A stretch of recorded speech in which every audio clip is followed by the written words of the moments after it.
President of FICCI, to extend a very warm welcome to all of you at our 93rd annual convention themed Inspired India. Some events in history are so big and impactful that they divide the world to a before and after. The coronavirus has cut its trench through time, and in the years to come, 2020 will be remembered as the COVID year. Like the rest of the world, India too had to innovate, re-strategize, and build new skills with a renewed focus on health and humanity. More significantly, it had to extensively ramp up its healthcare capabilities. And in the very same breath, the existential necessity of business and the economy was highlighted 100 times over. But despite the disruptions to life and work, we are thankfully on the path of recovery from this crisis. At FICCI, we handled this unforeseen challenge to the best of our ability. Our primary source of revenue was completely disrupted. The challenge ahead was how could we even cover our fixed expenses, including salaries, across FICCI's pan-India presence, and then continue to serve our members in these trying times. For survival, there was an urgent need to reimagine, reinvent, and reboot. With the help and the support of the Presidium of FICCI, with members and the Secretariat, we embraced and adapted to the new normal by becoming much more proactive and multidimensional in our response. We went digital, ensuring widespread access and reach to the multitude of initiatives being undertaken, starting with our COVID response, and then our recommendations for a revival package and the ongoing discussions for stimulus. We took the lead in representing the industry. Innumerable webinars and virtual conference meetings were held, both with the center and state governments and industry leaders, to bring in the much needed support and incentives required to keep the economy going. It's extremely gratifying to note that several of the recommendations made by FICCI have been implemented or are in the process of being implemented, the details of which I will be sharing with you in my subsequent address. The Government of India's timely decision and very important measures in all spheres has ensured the safety and the well-being of citizens, but has also enabled economic activity to resume. The rollout of the 20 lakh crore fiscal stimulus by the government, which is almost 15% of India's GDP, and the 5 tranches of the stimulus package unveiled by the Finance Minister, Srimati Nirmala Sitharaman, are now showing results on the economy. Among the many initiatives taken, Atmanirbhar Bharat is significant. As we have seen a smart recovery in Q2 with a contribution of 9%, the global prediction that India's growth next year will be upwards of 9%. We are indeed on the path of very significant recovery. In most of the sectors, except for hospitality and aviation, large businesses are showing significant recovery, ranging from 70 to almost at 110% of last year's activity, and are showing boosted EBITDAs, albeit on the back of significant cost-cutting measures. The MSME sector is also beginning to show signs of recovery. However, there is still pain in the market, and we need the new fiscal stimulus now more than ever before. And we will continue to press forward for this, for the sake of industry. Moving forward, the theme of our annual convention is Inspired India. This Inspired India is a reflection of our many inherent strengths, from the vibrancy of our industry to the strength of our leadership, our educated and hardworking middle class, and our high potential youth. The possibilities of science and of putting all this together, I believe that we can ensure India reaches its rightful place as a strong economy and an enlightened nation. This indeed is our Inspired India, and is for all of us to work together to make it happen. FICCI's annual convention has always been one of the most awaited congregations of leadership from government and industry who come together to cross-fertilize ideas and to discuss and explore what more we can do.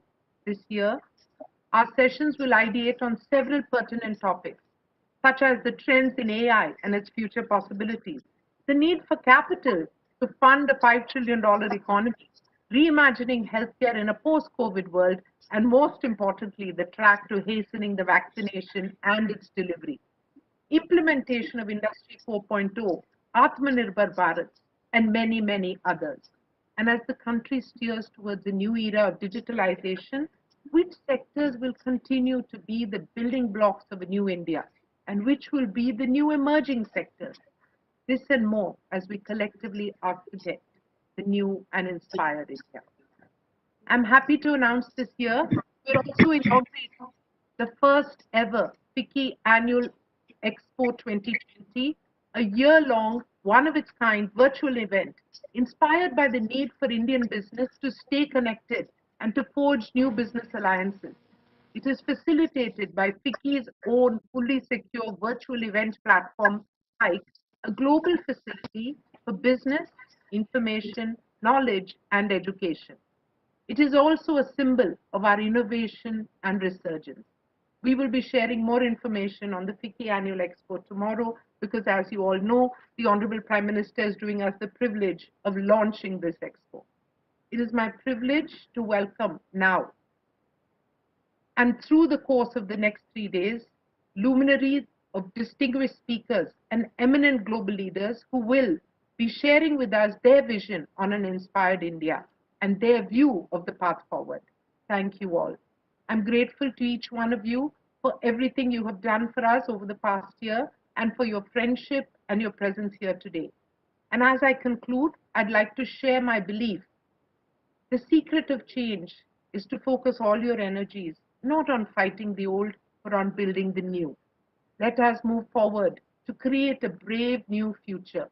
As the world works frenetically and plans to build back, let us all ensure that India builds forward. Thank you, ladies and gentlemen, for your support and for the opportunity to have served FICCI. As I end this welcome address, I'm privileged to move on to our very first session and have also the privilege of introducing a speaker who will truly set the stage for this conference, Mr. N.K. Singh, the Chairman of the Finance Commission of India. Much of the significant planning for the revival of the Indian economy is dependent on the execution. And at the crux of execution lies the balance between the center, the state, and the budget. Who better than the Chairman of the Finance Commission to help us understand this? Mr. N.K. Singh has a critical role to play in the distribution of proceeds from the central tax pool to the states. And as we know, so much of the broad vision of the country, which has to be felt out through multiple initiatives, is a matter of state and center balance. It is estimated that the role of the states is almost 60% compared to the role of the center, which is 40% in many of the a member of parliament, as an author, an economist, and a humanitarian. It is with great pleasure that I welcome Sri N.K. Singh to give the opening address at Inspired India and to speak on the Indian economy and reinforcing federal trust. Namaste and Jai Hind. Mr. N.K. Singh, sir, the floor is yours. Good evening and thank you. Will you please unmute your mic? Am I unmuted? Can you hear me? Yes, we can hear you very well. Thank you for being here. Thank you very much, Sangeeta. Thank you for your very warm words of welcome.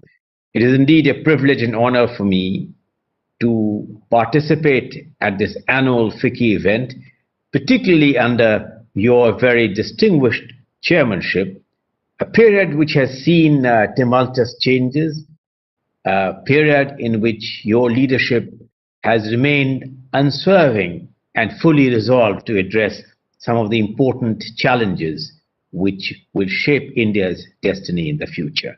So my congratulations for what you have done and my good wishes to FICCI on this very important occasion. Thank you very much. It's an honor. You have asked me to speak to you on the broad theme of reinforcing federal trust. Human society is embedded in trust. It was Albert Einstein who said, "Every kind of peaceful cooperation among men is primarily based on mutual trust. The Indian Constitution is also based on societal trust, which delineates the overall government rubric.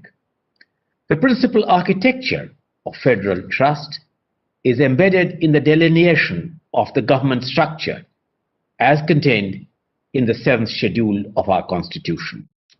The evolution of fiscal federalism in India primarily dates back to the Government of India Act of 1919 and 1935. The Act of 1919 provided for a separation of revenue between the centre and the states. Under the 1935 Act, legislative powers were distributed under 3 heads: the federal list, the provincial list, and the concurrent list. The Act made the revenues and finances of the provincial government distinct from those of the federal government, and it provided for the collection and retention of levies by the federal government, which spelt out the details of the financial resources and the grants in aid to provinces. The Government of India Act of 1935 thus established the basic structure of fiscal federalism in India. This survives even today.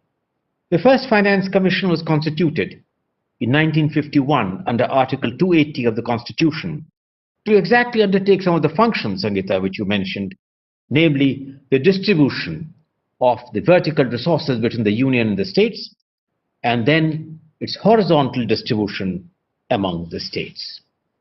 Our economic progress, global interdependence, and seamless integration through technology have legitimately reopened many of these settled contours for further deliberation. And indeed, I am grateful that the FICCI today is concentrating some of its energy on this. Are the existing arrangements on center-state relations adequate? Is the trust complete? Are the functions on legislative, executive, and financial divisions meet the aspirations of India? A society which is changing rapidly as it becomes both domestically and internationally more integrated. Revisiting the contours of the basic architecture of a consultative dialogue, there are 6 key areas which I want to focus on very briefly. All these are designed to reinforce federal trust. First and foremost is revisiting the 7th schedule of the Constitution itself. The 7th schedule divided the subjects broadly into the Union, the state, and the concurrent list. The first reason, perhaps, was the constitution of the Planning Commission. Another reason is the shifting of resources like forest and education from the state to the concurrent list by the 42nd Amendment of the Constitution. There are other examples, like the Manrega, Employment Guarantee Scheme, the right of children. We thus need to revisit the 7th schedule of the Constitution in a more fundamental way.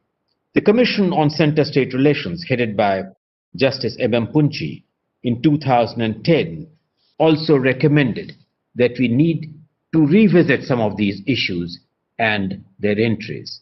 Since 2010, there have been far-reaching changes both in terms of political stability, which we are fortunate to have, the onslaught of technology, the emerging new challenges of national priorities.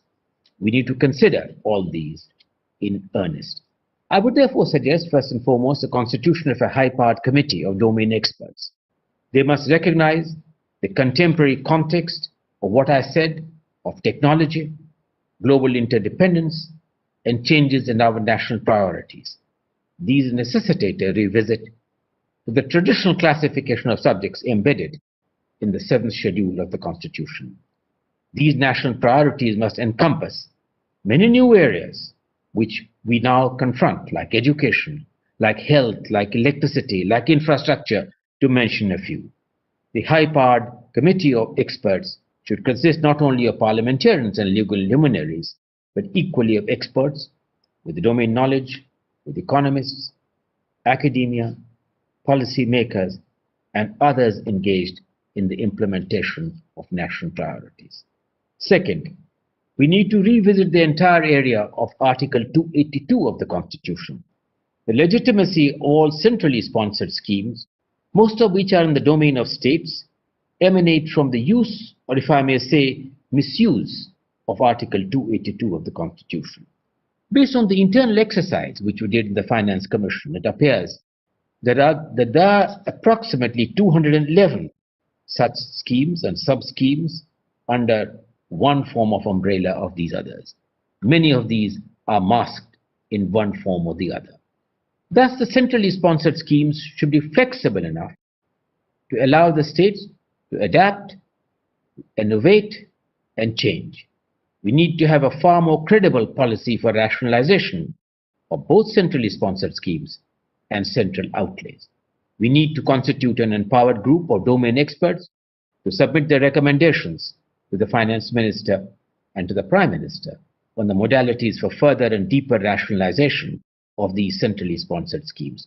After all, we cannot overlook the fact that the total public outlay on these centrally sponsored schemes are close to 6-7 lakh crores a year, of which perhaps 3.5 lakh crores comes from the central government alone, and the balance of it from the state government. A much deeper rationalization and synergy in these would be necessary. The third is the need for continuity on aligning the fiscal consolidation roadmap of the center and the states in a more harmonious symmetry.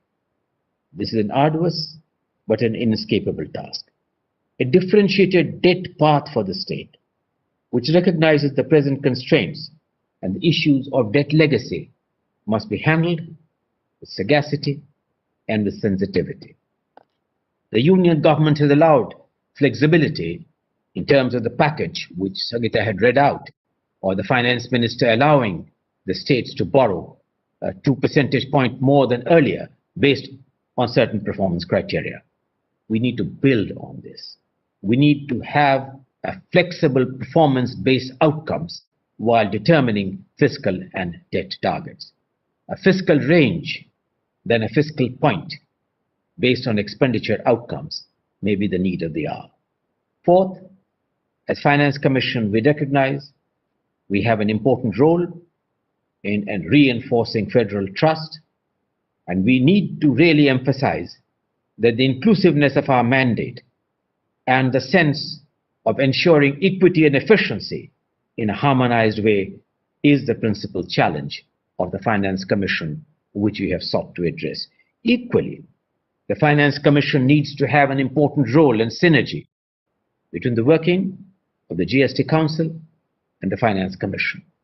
Both of them are constitutional bodies and both are central to the management of the finances, both the Union and the states. The fifth is a need for another forum for ongoing consultations after the abolition of the Planning Commission. With the abolition of the Planning Commission, many economists and policy makers have argued about an institutional vacuum.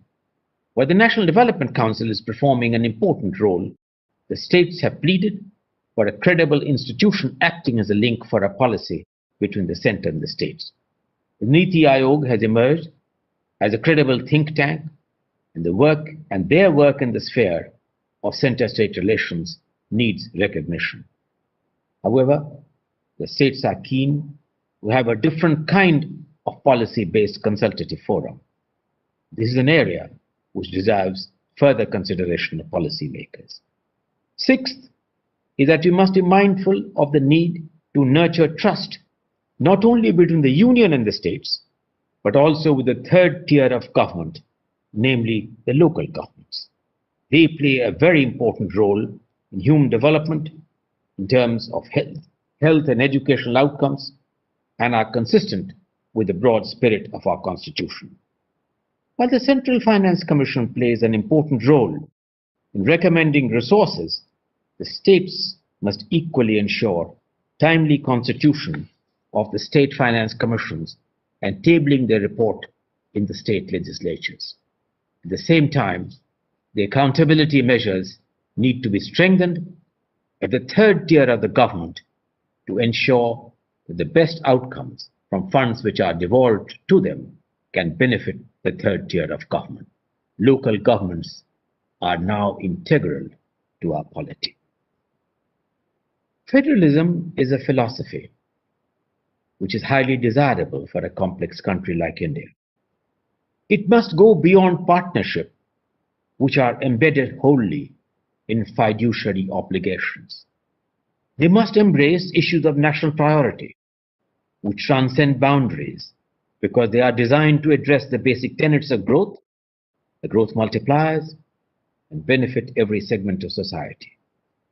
They also address welfare tenets on health, housing, employment, national priorities, the new education policy, the Ayushman Bharat, to mention a few of some major new initiatives which constitute an integral part of the changing nature of obligations between the center and the states.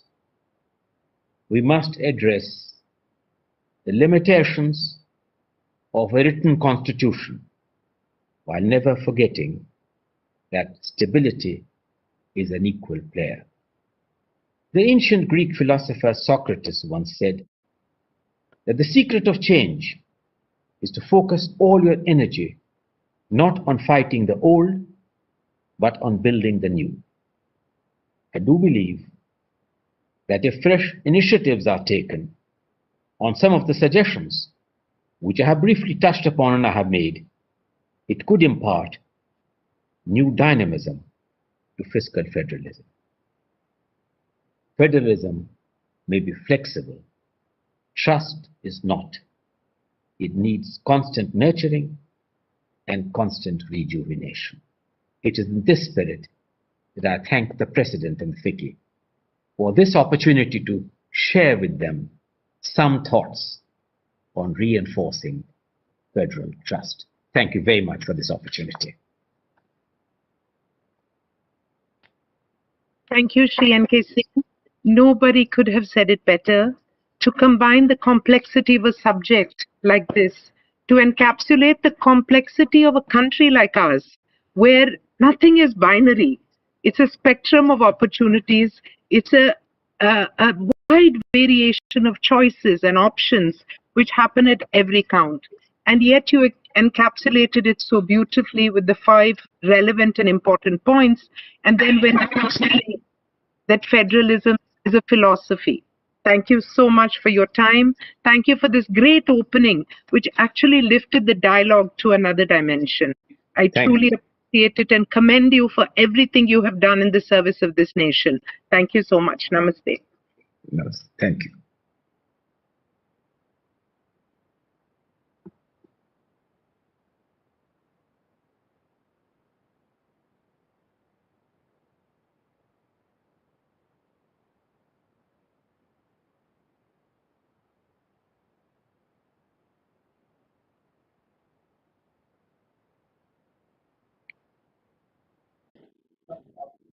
Well, thank you very much, Rita. Good evening, ladies and gentlemen. Thank you for joining us here on what promises to be an engaging session with some of the key secretaries from the government.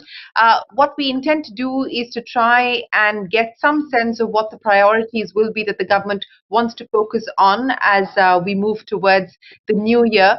So what will 2021 look like in terms of tangible action on the part of the government, where they see the economic revival, and more importantly, what could be the levers that the government intends to use to push and accelerate growth forward. Let me introduce you to our panelists this evening. Dr. Guru Prasad Mahapatra, the Secretary of the Department for Promotion of Industry and Internal Trade, Mr. Amit Khare, the Secretary, Department of Higher Education, Mr. Tarun Bajaj, the Secretary, Economic Affairs, Mr. Rahul Chabra, the Secretary, Economic Relations, and we will, of course, kick things off with a quick opening comment from Sandeep Somani.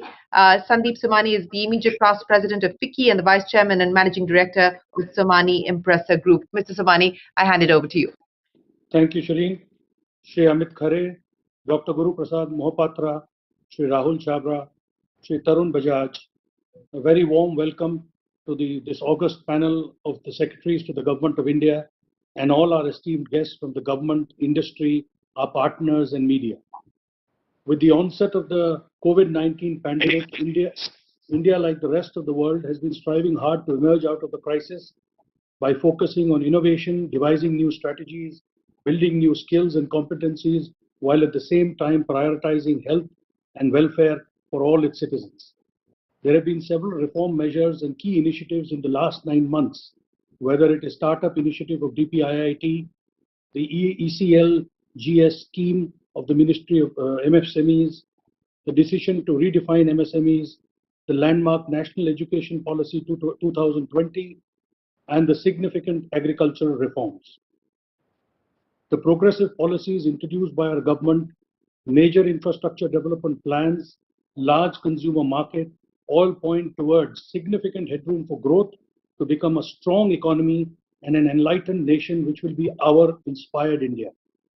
Honorable Prime Minister Shri Narendra Modi ji vision of transforming India into a $5 trillion economy by 24-25 is driven by the ambition to transform India into a global superpower. Achieving this vision calls for urgent actions on several fronts, from accelerating the pace of reforms for promoting growth, measures to boost private sector participation to bring in efficiencies and competitiveness, make India an export hub, and most importantly, enhancing the ease of doing business. Government of India has been taking several reform measures for the ease of doing business in the last few years. India's ranking in the World Bank's Ease of Doing Business report currently stands at 63rd position. A lot needs to be further done. In this endeavor, FICCI was the first chamber to do significant work and is working very closely with DPIIT under the guidance of Dr. Mohapatra on measures to simplify rules and regulations and addressing ground level operational challenges of burdensome and complex compliances impacting business, trade and investments. When we met the Honorable Prime Minister during my tenure as FICCI President last year, I had shared with him the list of compliances that an average manufacturing company has to comply with in a year.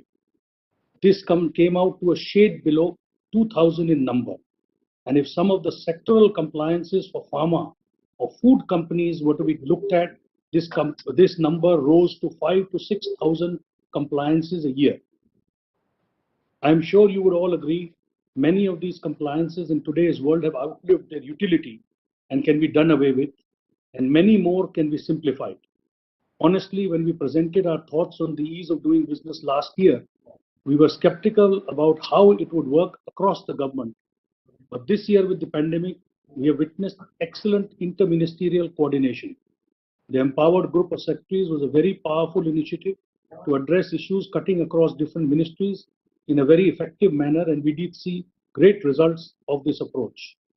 We hope the same level of coordination between the ministries will result in fast-track implementation of measures to improve the ease of doing business. The FICCI Task Force on Ease of Doing Business, which has been specifically set up to look at these aspects, has met several times in the last few weeks and has interacted with DPIIT regularly. Under this task force, we have several working groups led by CEOs in their respective areas. We have a total of 150 people working on giving inputs. I'm happy to share that many of these working groups have completed their work and submitted 500 suggestions to DPIIT already. While there is work going on in this direction, there remains key gaps for government to address. Many of these EODB issues would be common across manufacturing sectors. Some of these I would broadly highlight. One nation, one window. Single point of clearance and compliance for the new and existing investors for addressing their needs during the entire life cycle of their business. Two, removing redundancies and consolidating regulations. Continue the work of identifying archaic laws, rules, provisions, and phasing them out.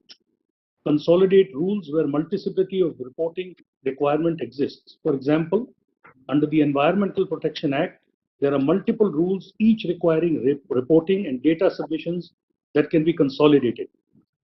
Need to align the compliances under various agencies like BIS, BEE, Quality Control Order, so that it does not lead to duplications. Significant changes need to be made in the Legal Metrology Act and rules, as these are prime causes for harassment in the states. 3. Self-certification. Need to move towards a system of third-party certification with accredited certifying agencies. 4. Digitization. Need to digitize all the processes and have a single dashboard and digital lockers. currently registers under various legislation, the Factories Act, Payment of Wages Act, Minimum Wages Act, Payment of Bonus Act, and many others are maintained in physical form. The DISH portal in states has made returns available online. Hence, physical maintenance of the register needs to be done away with. 5. Periodicity of renewals. Yearly renewal of registrations under various acts like the Shop and Establishment Act, Fire Act, etc. is an additional burden for companies and particularly for small businesses. The periodicity of renewal needs to be increased to 3 to 5 years. Alternatively, an option of auto renewal with online payment of fees may be introduced for such compliances. To be internationally competitive, we need to also benchmark our legislations with those prevalent in competing countries, both in number of compliances and time taken for procedures. I strongly believe that quick implementation of measures to reduce the cost and pain of doing business will eliminate many obstacles for business and industry and fast-track the engine of growth. The focus should be on execution to translate the identified measures to real action on the ground and have a robust tracking mechanism. The current work on ease of doing measures was started by FICCI principally for the manufacturing sector, but this can be done for the financial sector and the service sector too, if the government so desires. FICCI will be happy to support the government in this initiative and will provide detailed inputs. We were very encouraged and motivated last week to hear the Honorable Prime Minister say, and I quote, "Reforms are needed for development. Reforms are very much needed for a new order and to give new facilities. We cannot build the next century with the laws of the previous one." End of quote. May I now hand back to Shireen. Thank you very much. Thank you very much, Mr. Somani, for so comprehensively summing up the ask from industry. I think you've got a little more than half a dozen key areas that you've highlighted which require redressal on the part of the government. And of course, more coordinated policy action is, of course, the perennial ask as far as industry is concerned. So without further ado, and I will address each of those issues with specific secretaries as we go along. But let me get the DPIIT Secretary, Mr. Mahapatra, into the conversation to start with. Dr. Mahapatra, many thanks for joining us. You just heard there from Sandeep Somani on a whole host of issues that industry has raised to try and build on the momentum that's already been achieved when it comes to the ease of doing business. So let me pick up on the point that he raised on one nation, one window. Now, this has been a stated objective of the government. You have reiterated this promise. How is this going to be different from the promises made in the past? And how realistic is this given our federal structure? Thanks, Shireen. Firstly, let me compliment FICCI for raising the issue of compliance burden in a very systematic way before the Honorable Prime Minister and before the Honorable Finance Minister in the last year pre-budget deliberations that the FM does with the trade and industry bodies. Thereafter, we started working. But coming to this, and we'll be talking about that in the course of this discussion. But coming to the specific issue of this thing, the way you put it, what I understand is the single window that we are developing now. You know, this single window is a very much maligned word because single windows have been attempted at many places and it ultimately leads to multiple windows. So what we are now trying with the FM also spoke about it in the budget speech of the last year is that we are developing a single window which is technology based. What it does is for an investor, be it domestic or global, if he has an investment proposal, then it, apart from giving him all the information about land, procedures, requirements, forms, all the requirements to get that investment proposal ahead, it can simply, it will lead to a unified single sheet of information which other approval ministries will draw from that. So he doesn't have to do multiple applications in the end. And once this investment proposal will be shared with various ministries. For example, an investment proposal in India would require a PAN number. It would require a registration under the Company Act. It would require environmental approval if it's of a certain size, either state or center. and it would require GST approvals, it would require approvals in the state, it would require approvals in the urban local cell government, for example, for a building plan. So what we are doing is, we are not replacing anything, because these are all important approvals that are required. You obviously cannot construct a building without a building plan. Sure. Similarly, you need to register yourself as a company. Similarly, you need to adhere to the environmental regulations for starting any manufacturing activity. What we are doing is, we are bringing all these portals, all these IT systems into one, so that the investor, for him, it is a single window. A very ambitious, difficult, complex task has been initiated. We have committed to the government, including the cabinet secretary and others, that we will be completing this and releasing it and introducing it by maximum by mid of April. We still adhere to those timelines, considering the progress we have made. Okay, that's important. So you're saying that you will hopefully have this unified window of approval. So you're not doing away with the need for different approvals. You're just bringing it together at one authority, and that one authority is what will coordinate with the investor. But you're hoping to put this in place by the middle of April of 2021.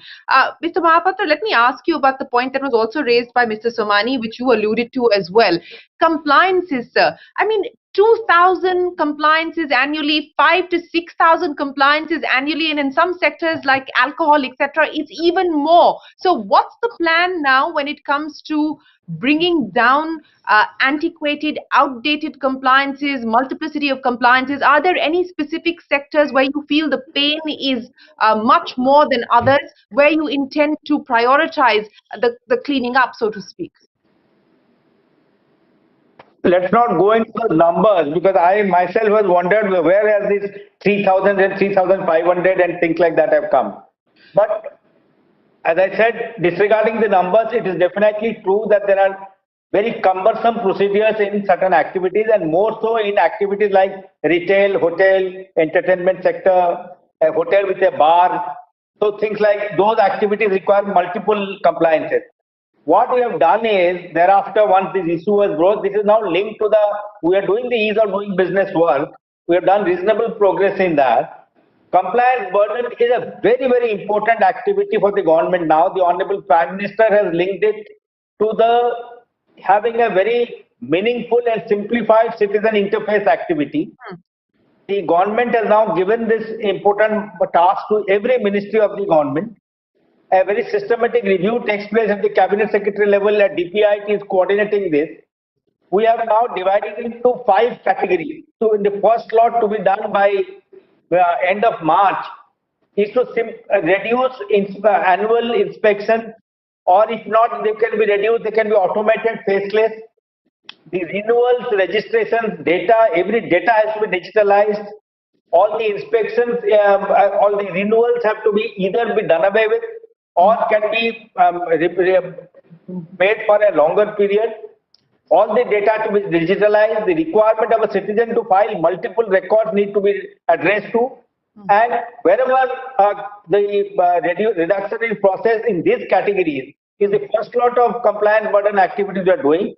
We are interacting with FICCI. For example, they would know that we have asked them to specifically state to us which central act, which rules they are under, which regulations they are under, which office memorandum issued they are under.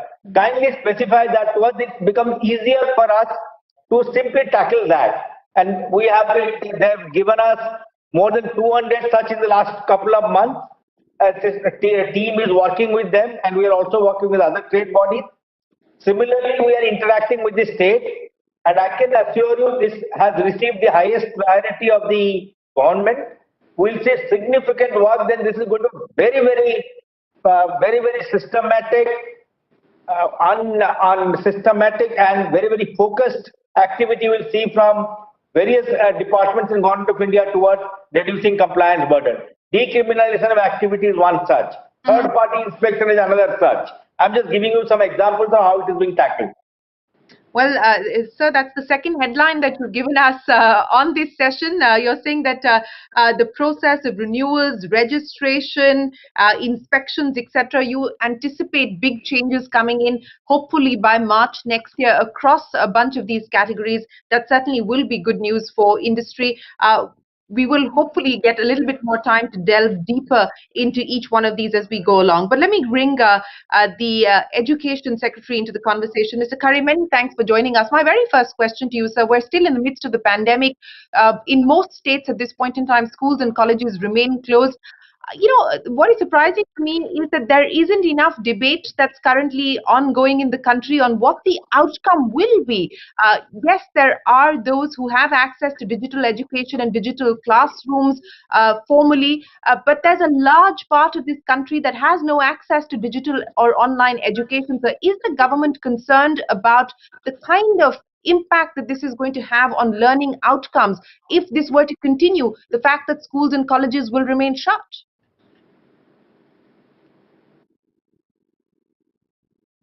So I think you're on mute, sir. Can you hear me now? Well, thank you very much. Let me start by thanking FICCI and particularly Ms. Sangeeta Reddy and Mr. Somani. I'm really happy that education is a part of the conversation today.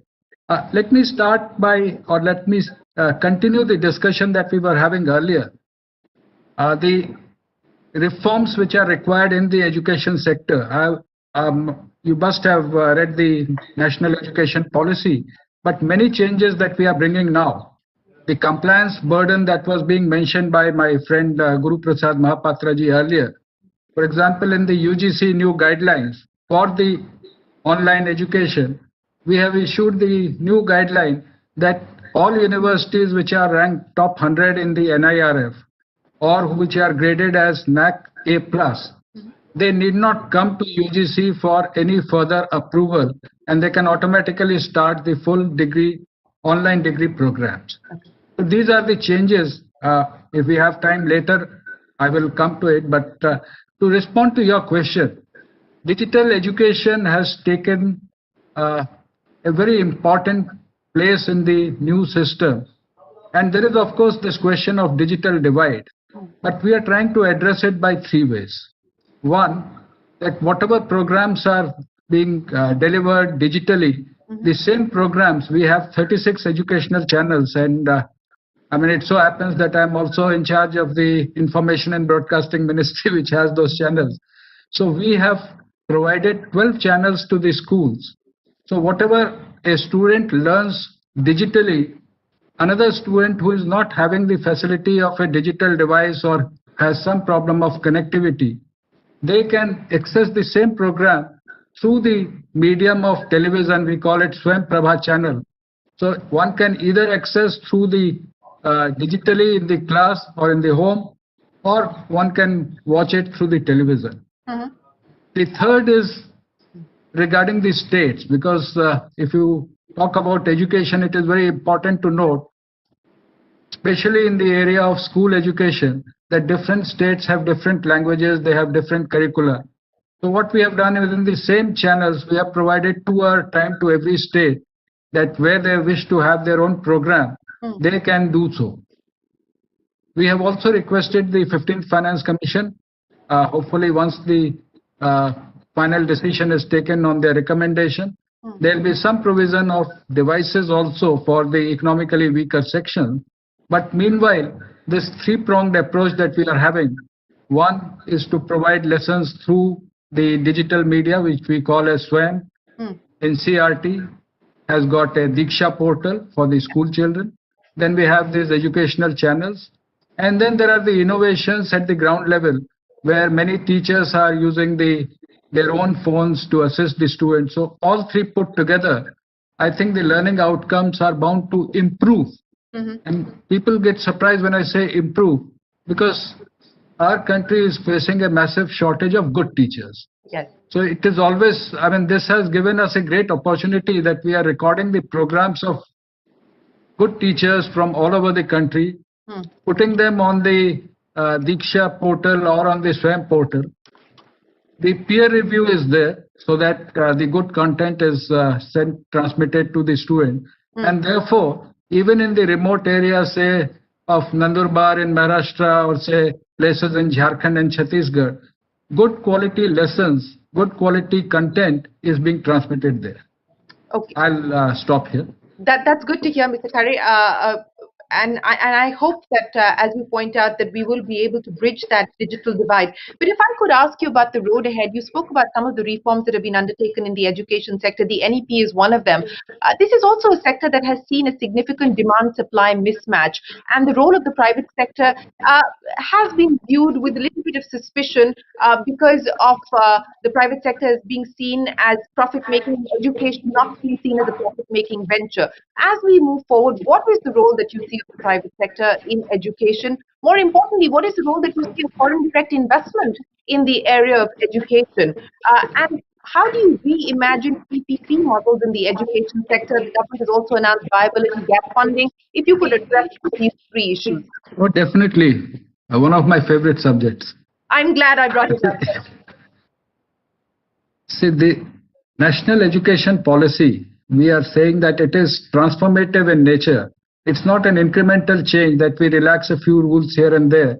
It is transformational. One, it offers more opportunities to the students to select whatever subjects they like, whichever time they wish. In fact, the multiple entry and exit system that we are introducing, a student can take a sabbatical for a year, come back and join the system without losing out on the credits that she or he has already earned. Now, coming to the second part, what you raised about the ease of doing business or how the private sector is viewed. Now, the policy now has very clearly mentioned the role of private sector. They are not to be profiteering, but reasonable surpluses have to be generated. It is obvious that no enterprise would be able to operate if reasonable surpluses are not generated. A very, very important change which this policy has brought in is to balance the regulatory structures for the private as well as public. Right now we have differential structures. The deemed to be universities have a different structure. The state universities, private universities, and the regulations are different for the type of governance structure. What the policy lays emphasis on is that governance model should be the same, and all institutions should be benchmarked on the basis of their academic performance and not on the basis of the ownership, that whether it is centrally funded or state funded or private funded. I mean, as far as education is concerned, we should look at the output. I mean, what is their perception in the amongst the students, among the other stakeholders, industry, and so on. And therefore, the entire system will now be output based and outcome based, where benchmarking will be done based on the outcomes and not based on the inputs. Like right now we have a system where we ask how many rooms are there, how much land does XYZ university possess, and based on that, based on those inputs, we provide them the recognition. And that standard is different for the private players, for the state universities, and of course central universities. We can do whatever we feel like, not anymore. All of them will be benchmarked against the same standard, and it is possible that many central institutions may not come up to those standards, whereas private institutions may. And that is how the play should go on, that benchmarking will be on academic standards, not on the governance models. A major change that has also been brought in, that all universities, the National Research Fund that we have talked about in the policy, right now the research funding is mostly to the central government institutions. What we have provided for research, and I think that would be helpful to the industry also, that all universities, be it private, state or central, they can have a competitive funding. It's like the National Science Foundation of US, with some addition that we have added social science also. Our National Research Foundation will also have the social science subjects. And they can even form consortia. For example, an IIT may collaborate with, say, BITS Pilani or BITS Goa, also with a state university, and they can generate a proposal to the funding, which is right now, the research funding is mostly per student or per faculty basis. Right. So it will change, it will be competitive. It is possible that a private university may get the funding, a central university may not, if the proposal is not good. So these are the major changes that we are bringing. And let me also, I mean, before anybody raises the question, let me also answer that When will these changes come? You will see them in 2021 itself. Some major changes, if I could list out. Common admission test for entrance to all central universities, that is coming in 2021. Okay. The academic bank of credit, through which one can transfer credits from one university to another, that is also 2021. And the regulatory structure, which Mr. Somani referred. Even in the education sector, you have UGC, then for technical courses, AICTE, for teacher education, NCT, all of them will get merged. And in the next academic session, we will be having one single Higher Education Commission of India. Thank you. Thank you very much, Mr. Khare. And that's the third headline coming in from the Secretary's panel. So saying that in a lot of these aspects that we spoke of, the proposed reforms, 2021 is when we are likely to see many of them being rolled out, including, of course, as you pointed out, the Higher Education Commission, which will bring together various different organizations or regulators that currently exist. But let me bring Ms. Chabra into the conversation. Ms. Chabra, many thanks for joining us. We're speaking in a COVID pandemic context where the world is talking about reshaping supply chains. The constituents of the supply chain and value chain have changed as well. What do you believe will the road ahead need to be from the India perspective? We're talking about Atmanirbhar, which means bolstering domestic industry, inviting foreign investment into India. But part of that aspiration is also for Indian industry and specifically Indian MSMEs to look outside of India as well. What will the most viable route be for the government to be able to aid and nurture that aspiration? We've just seen the RCEP being signed, and there are arguments on whether India should have been part of it or not, but we're not, and that's the reality. There are FTAs being inked with many. I've lost you completely, and even before that you were it was beginning to echo, but now you're completely off. I can't hear you. Shireen, Yeah, please unmute yourself. Shireen, your mic is mute. Unmute your mic, Shireen. Can you hear me now, sir? Yes, we can hear you. Okay, great. Mr. Chabra, can you hear me? I think he's muted now. Okay. Now I can hear you. I can hear okay, you. Great. Yeah. Great. So I was asking you about what you believe the road ahead will look like in terms of our engagement with the world, FTAs, bilateral arrangements. How do we make good of the opportunity that this reshaping of global supply chains opens up? Thank you. So firstly, it's a privilege and a pleasure to be here on this panel with all my colleagues and you and Dr. Reddy. So thank you to FICCI to organize this. It's a great initiative. But yes, this reshaping of global supply chains, I mean, we are all for it. As you're aware that we have even worked with certain countries to sort of look at the resilient supply chain initiative. So that is also moving ahead. Then the further issues that you raised about MSMEs being on board, I think it's like we know the importance of the MSME sector. We are consciously targeting it, but that's really for domestic industry to sort of come to us. All our embassies, what I can tell you, have been primed up and prepped up to look at opportunities that are available. So through this panel, I would encourage all industry to look at all our, I don't know if you're aware, we have over 150 embassies and another 40 offices. So we have 190 offices across the world.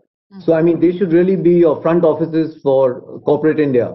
I mean, people are quite hesitant, I can understand, sometimes from maybe they had not a very pleasant experience and they are reluctant to approach them for assistance. But I think things have changed. We have sort of pushed our embassies to take a more proactive stance. So they are trying to identify opportunities outside. They are feeding it back into our chambers. I think FICCI, CII, they'll all be knowing that they are receiving inputs from our embassies now all the time on this front. So you've got to take advantages of those opportunities that will come up to sort of move forward. So this Atmanirbharta has been explained on many other occasions, but I think maybe another time will be worth explaining once again. that obviously it is not an inward-looking policy. It is just strengthening our own domestic capacities so that we are able to play with on a level playing field with our strengths, play on the front foot, so to speak. So if I can use a metaphor. So that's what it's all about. Yeah. So since you're talking about batting on the front foot, Mr. Chhabra, let me ask you, and perhaps you missed that part of my question because I may have gone on to mute, but what's the road ahead when it looks, when you talk about FTAs and inking FTAs with various other countries?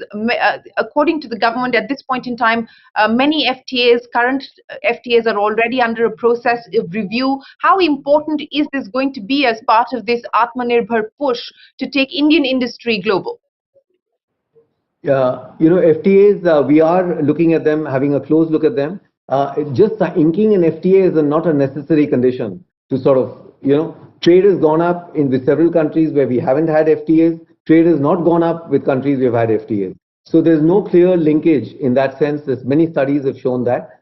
So we need to get into FTAs with an open mind and open eyes. What we are getting into. So that we are doing, that process is going on. So we will not be sort of closing our eyes or shutting off blindly that, okay, we will not do any more FTAs or we will do the FTAs. So if it suits us, it benefits national interest, we will go ahead and do it. If it doesn't, we will move out like we did with RCEP.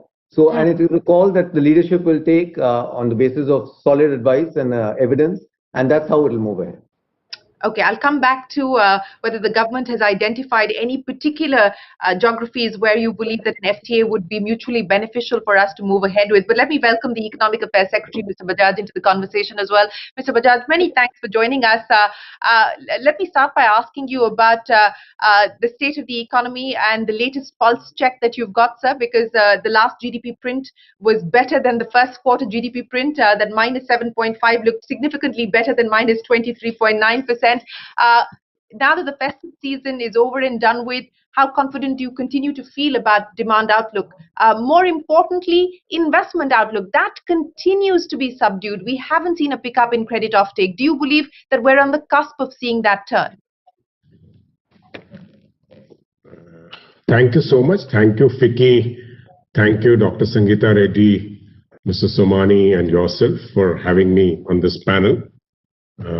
On the economic front, I would say that rather than me saying, I think it has been said loud and clear by the media and everybody around that what was the expectation in the second quarter, the actual results are far better than that. And we are already seeing the figures that we keep watching in our economic division in the Economic Affairs Department is showing that it has actually not gone down as much as was expected by some of the people, that after the festival season we'll see a downward trend. Yes, there would be some blips here and there, but if you find that something is going down, something else is coming up. So it will also depend on many other factors. So we are positive, we are cautiously optimistic on the economic front, and we are hoping that our third and fourth quarter will be far better than the second quarter. And I may also add that not only us, but the international organizations, the rating agencies, all of them have revised their estimates for the country and revised them upwards. And the latest one that came today was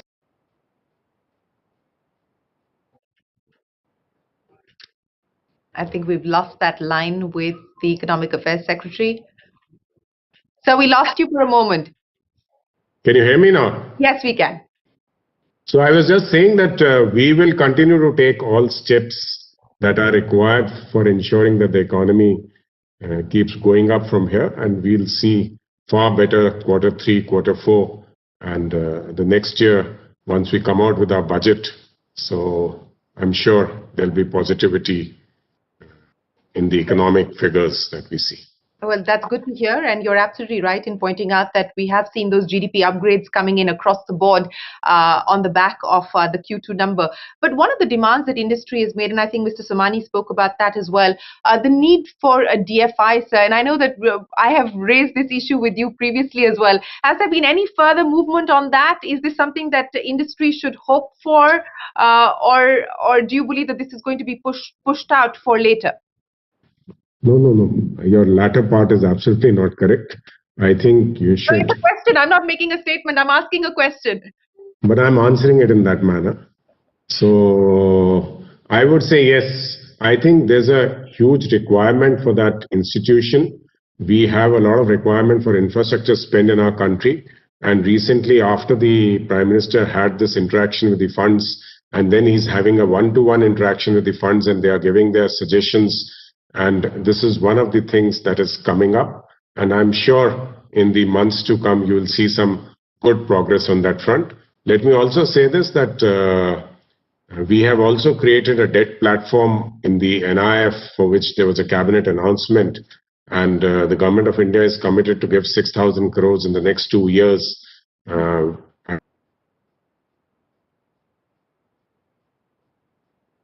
line is scratchy with North Block. I'm hoping it's going to. So we lost you again on that very crucial point of the 6,000 crore rupees equity infusion into NIIF. Okay. So that would be leverage with debt by NIF, and we'll be pouring in more than 1 lakh crores into infrastructure sector on the debt side through NIF other than the equity side.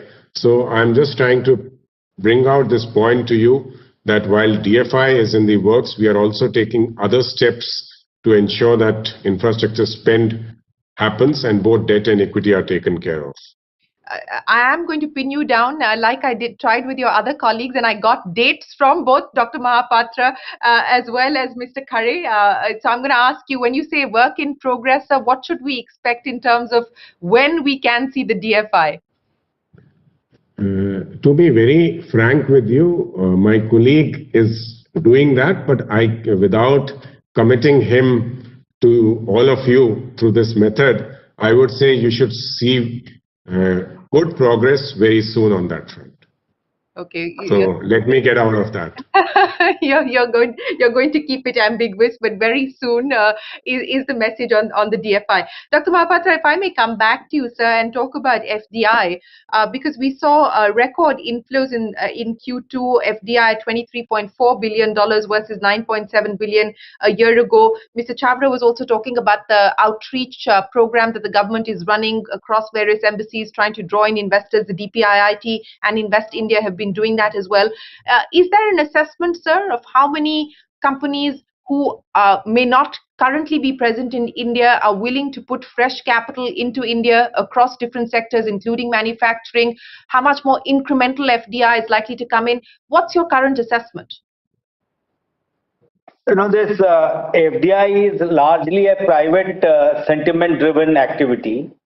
The way the private investor abroad sees the opportunity in India, he will accordingly invest. So far, all these last 5 years, we have been seeing there's a tremendous excitement in FDI as the figures reveal. And if you look at even our apprehensions were that probably because of COVID, it will slow down, but it has not slowed down as the figures again reveal, both for FDI and FPI. And further, in the defense sector, it has been further been liberalized in the September FDI amendment. So I expect a lot of traction on that front. Now coming to the overall investment, what we are doing is we are tracking nearly 1,000 odd companies internationally through various arms, through our embassies, through the various ministries, the project development cells that have been constituted in various ministries, through our Invest India and in the ministry itself, to see where they are moving from just a public announcement in the social media or in the media to where they are actually in the ground in India. So, for example, if a company we heard, say 6-7 months back, that they were planning to look at India, we're now seeing whether they have set up an India office or not. We're also on a monthly basis, we are tracking their entire thing, we are handholding them, we are talking to them. And I can only share with you that significant excitement is there. A lot of activities are happening. A lot of MOUs are getting signed between investors globally as well as in the state. If you look at some of the MOUs that have been signed in states like Gujarat, Maharashtra, Tamil Nadu, Andhra, a lot of states. I just named a few. So I'm quite excited about it. And then the game changer will be the PLIs. The first PLI for the mobiles and the electronics, that where the beneficiaries have already been announced, the beneficiary companies. You will see a whole lot of activities happening. A lot of mobile companies who have started, they have been approved. You will see a lot of activities on that. The medical devices and the API, which was the second PLI that was announced by the cabinet, they have also done they are in the process of scrutinizing the tremendous number of applications they will receive for medical devices and API and the pharma. And the third round of 10 PLIs that have been announced with the cabinet in November, and we are setting a deadline by December.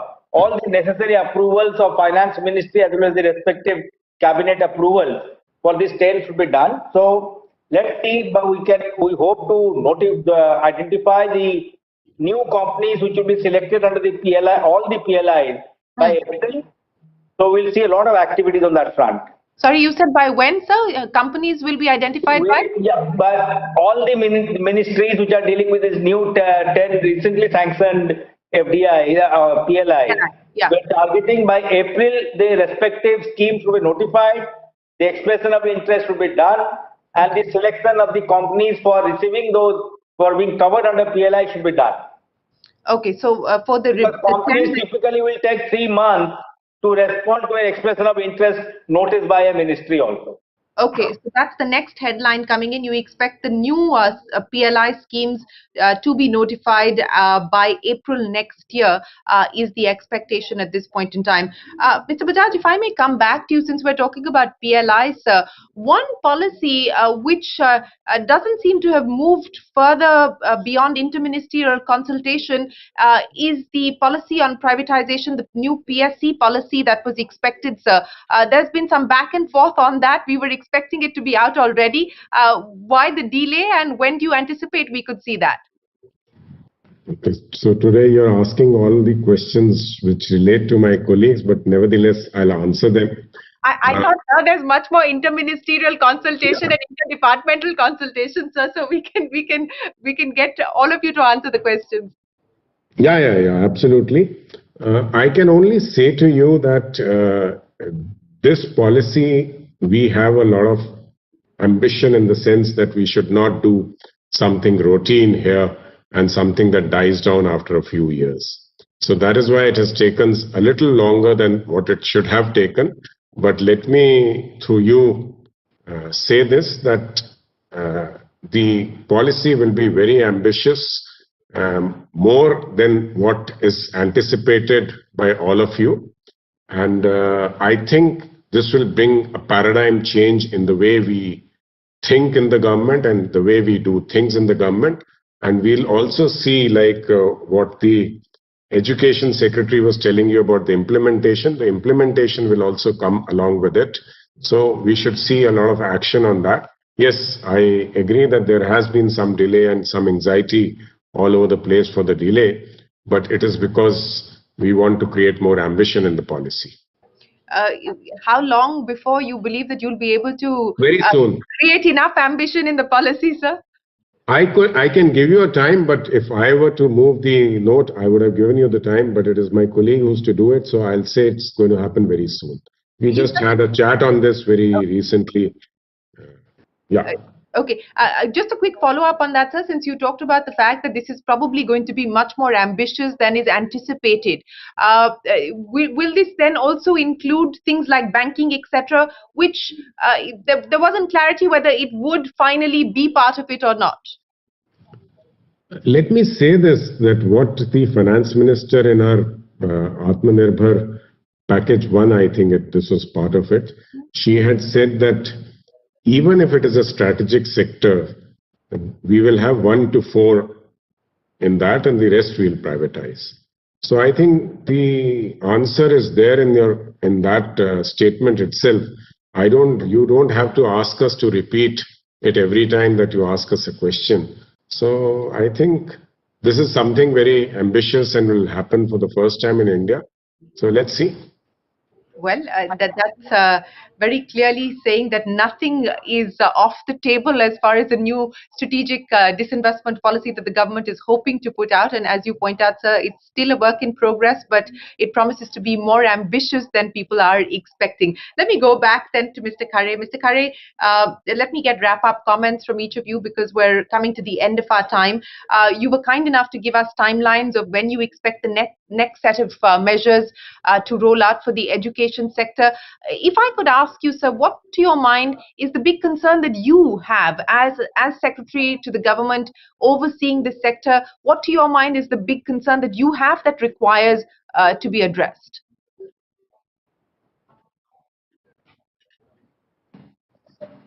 I think one of the biggest concerns in bringing the transformative change in the education sector is the mindset of the people, particularly the parents. If we start a system of 5+3+3+4 in the school side, where we are focusing on playful and joyful learning for the young kids, many parents think that no, teaching of English is more important at the early stages. So this mindset needs to be changed. People think that studying engineering or medicine after 12th is more important than going for arts or for liberal education. This mindset also needs a change. Right now everybody thinks in terms of a select professions. They send their students, their wards for coaching to different places, think as if at the end of the day, cracking the quote-unquote joint entrance exams for IIT is the be-all and end-all. I think all this mindset needs to change because the world has changed very fast. There are more opportunities in different sectors, starting from gaming and entertainment, that is one of my favorites, to, let us say, nursing and allied sciences.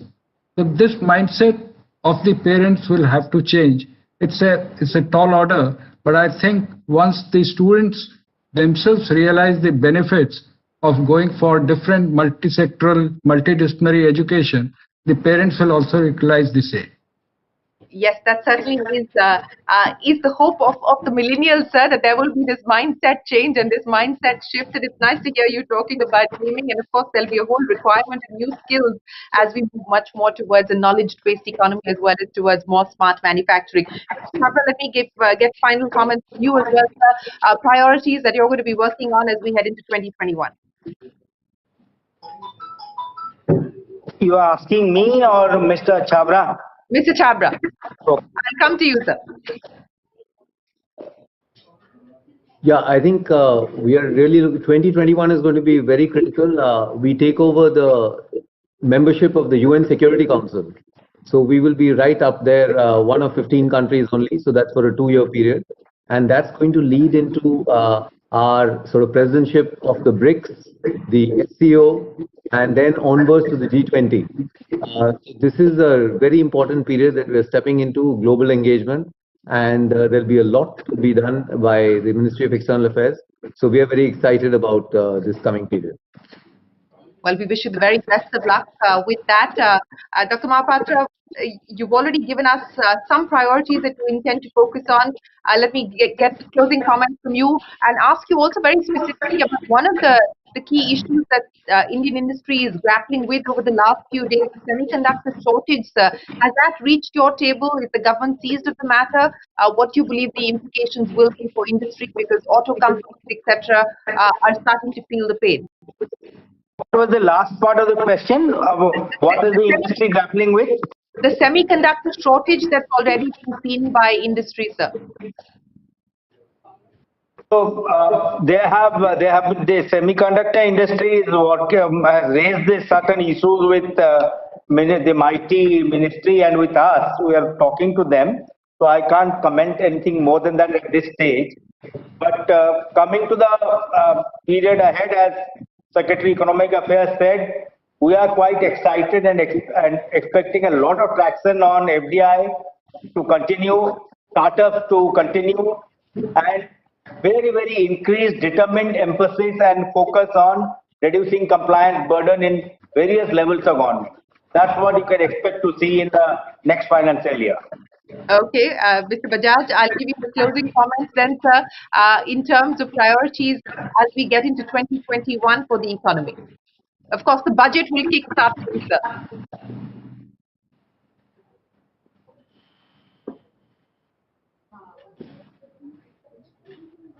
Not midway, but we have already started in that. Sorry. Yes, sir, go ahead. I would only say that our emphasis is on economy. So we are going to see an improved economic condition in the current year. Having said that, let me say that it has been a very, very difficult year.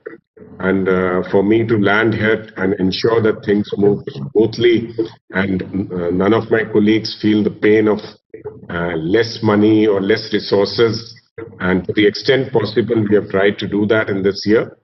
But yes, this is going to have some jolt on the economy. So our emphasis would be that the next year we see that how much of the economy can be repaired and we go back to a robust economic growth.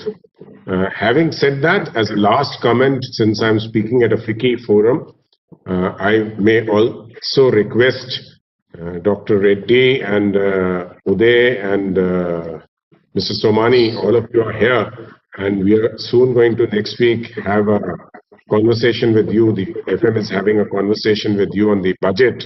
So we would also like to know from you, while the government will continue to emphasize on infrastructure, spend, but unless and until we have the private sector coming and taking the burden of the growth of the country, I don't think we can have a sustainable growth. So we would like to know from you as to what is it that you want the government to do so that both of us can carry this forward. And 2021, we start a new decade, and that decade is the decade for India. Well, since you're talking about the new decade, sir, if I may ask you a very quick follow-up, because something that's also coming up for review is the MPC framework in March of 2021. What's the government's view, sir, as far as inflation targeting is concerned? There is one view that we shouldn't have inflation targeting at all. The other view is that the inflation target should be moved higher because growth at this point is the need of the hour. What's your own take? What's the government's view on this? Shirin, we have to do that by end of March. So the present 4 plus minus 2% is available to us at that time.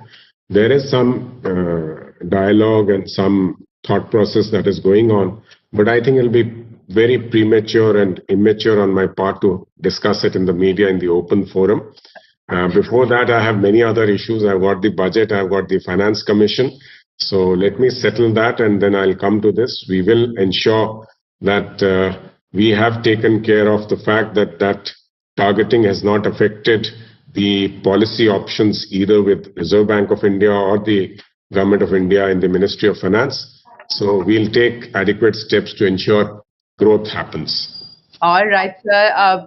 Mr. Bajaj, Mr. Khare, Mr. Chhabra and Dr. Mohapatra, many thanks for joining us here to be part of this Inspired India session, drawing up the roadmap for India in 2021 and beyond. Appreciate your time. Thank you very much indeed. Ladies and gentlemen, thanks very much for joining us for this very engaging session where we got many headlines from the secretaries on what the government intends to prioritize moving forward. With this, let me hand it back to FICCI. So, distinguished secretaries, the Government of India, past presidents of FICCI, ladies and gentlemen, we've come to the close of a very interesting session. I thank all the senior secretaries to the Government of India for taking time out to be with us today on this virtual platform. You all have been very candid in your views and we appreciate that, and shared valuable insights on the work being done in your respective ministries. The efforts being made towards reviving economic growth by each department is appreciated. We have been privy to various online meetings and swift decisions have been taken by each one of you despite the challenging circumstances we face today. There is no doubt that the Government of India is committed towards reviving growth and taking India on the next level of the growth trajectory. The renewed focus on manufacturing is extremely welcome, with the targeted interventions for champion sectors, PLIs, PMPs, that will help Indian industry to break the shackles of the past.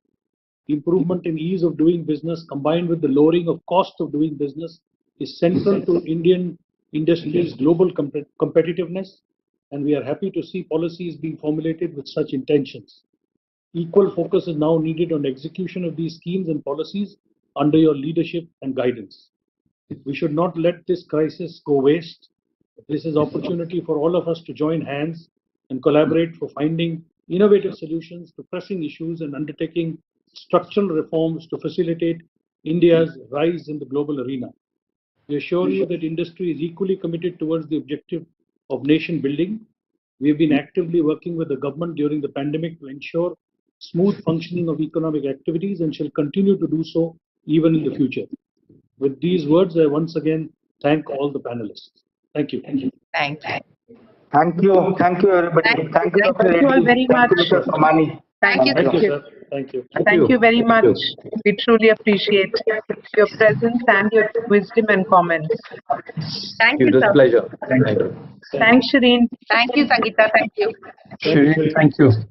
Thank you very much, sir. Thank you. Thanks, Uday.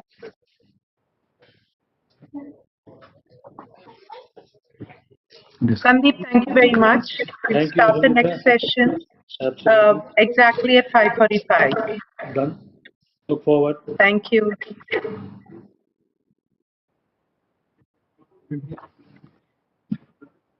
That's it. Let us pray that works.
Thank you so much for doing this. We're truly appreciative of your time, and I know Vinay gave you short notice, but we're really happy that you're here. And when I proposed your name, I realized you have so many friends in FICCI. Oh, that's nice. That's nice. Yeah. Good. Yeah, we've done a lot of work together, and it's a great organization. So, yeah. Yeah, and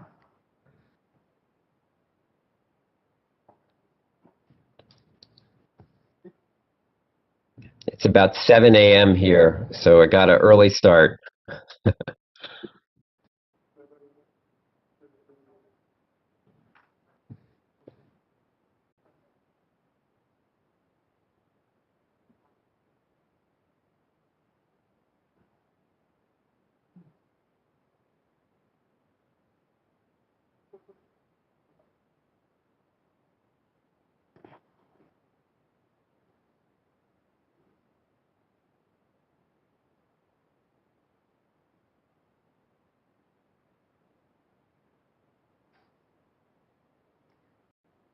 Good evening. Welcome you all to yet another interesting session on the theme US-India Strategic Partnership. To talk on the subject, we have with us the most experienced US diplomat, Mr. Richard Verma. He was formerly the US Ambassador to India and currently the Executive Vice President, Global Public Policy and Regulatory Affairs at MasterCard. He will engage in a fireside chat with President FICCI, Dr. Sangeeta Reddy. I now request her to kindly open the session and take the conversations forward. Thank you, ma'am. Good evening, ladies and gentlemen. What a pleasure it is to be in conversation with Mr. Richard R. Verma, Executive Vice President, Global Public Policy and Regulatory Affairs, MasterCard. Mr. Verma joined MasterCard from capital advisory firm, the Asia Group, where he served as a vice chair and partner. He was also the US Ambassador to India from 2014 to 2017, 3 wonderful years, where he led one of the largest US diplomatic missions and championed historic progress in bilateral cooperation on defense, trade, and clean energy. It is my privilege to welcome you, Ambassador Verma. Thank you for agreeing to be with us at the FICCI convention in conversation today.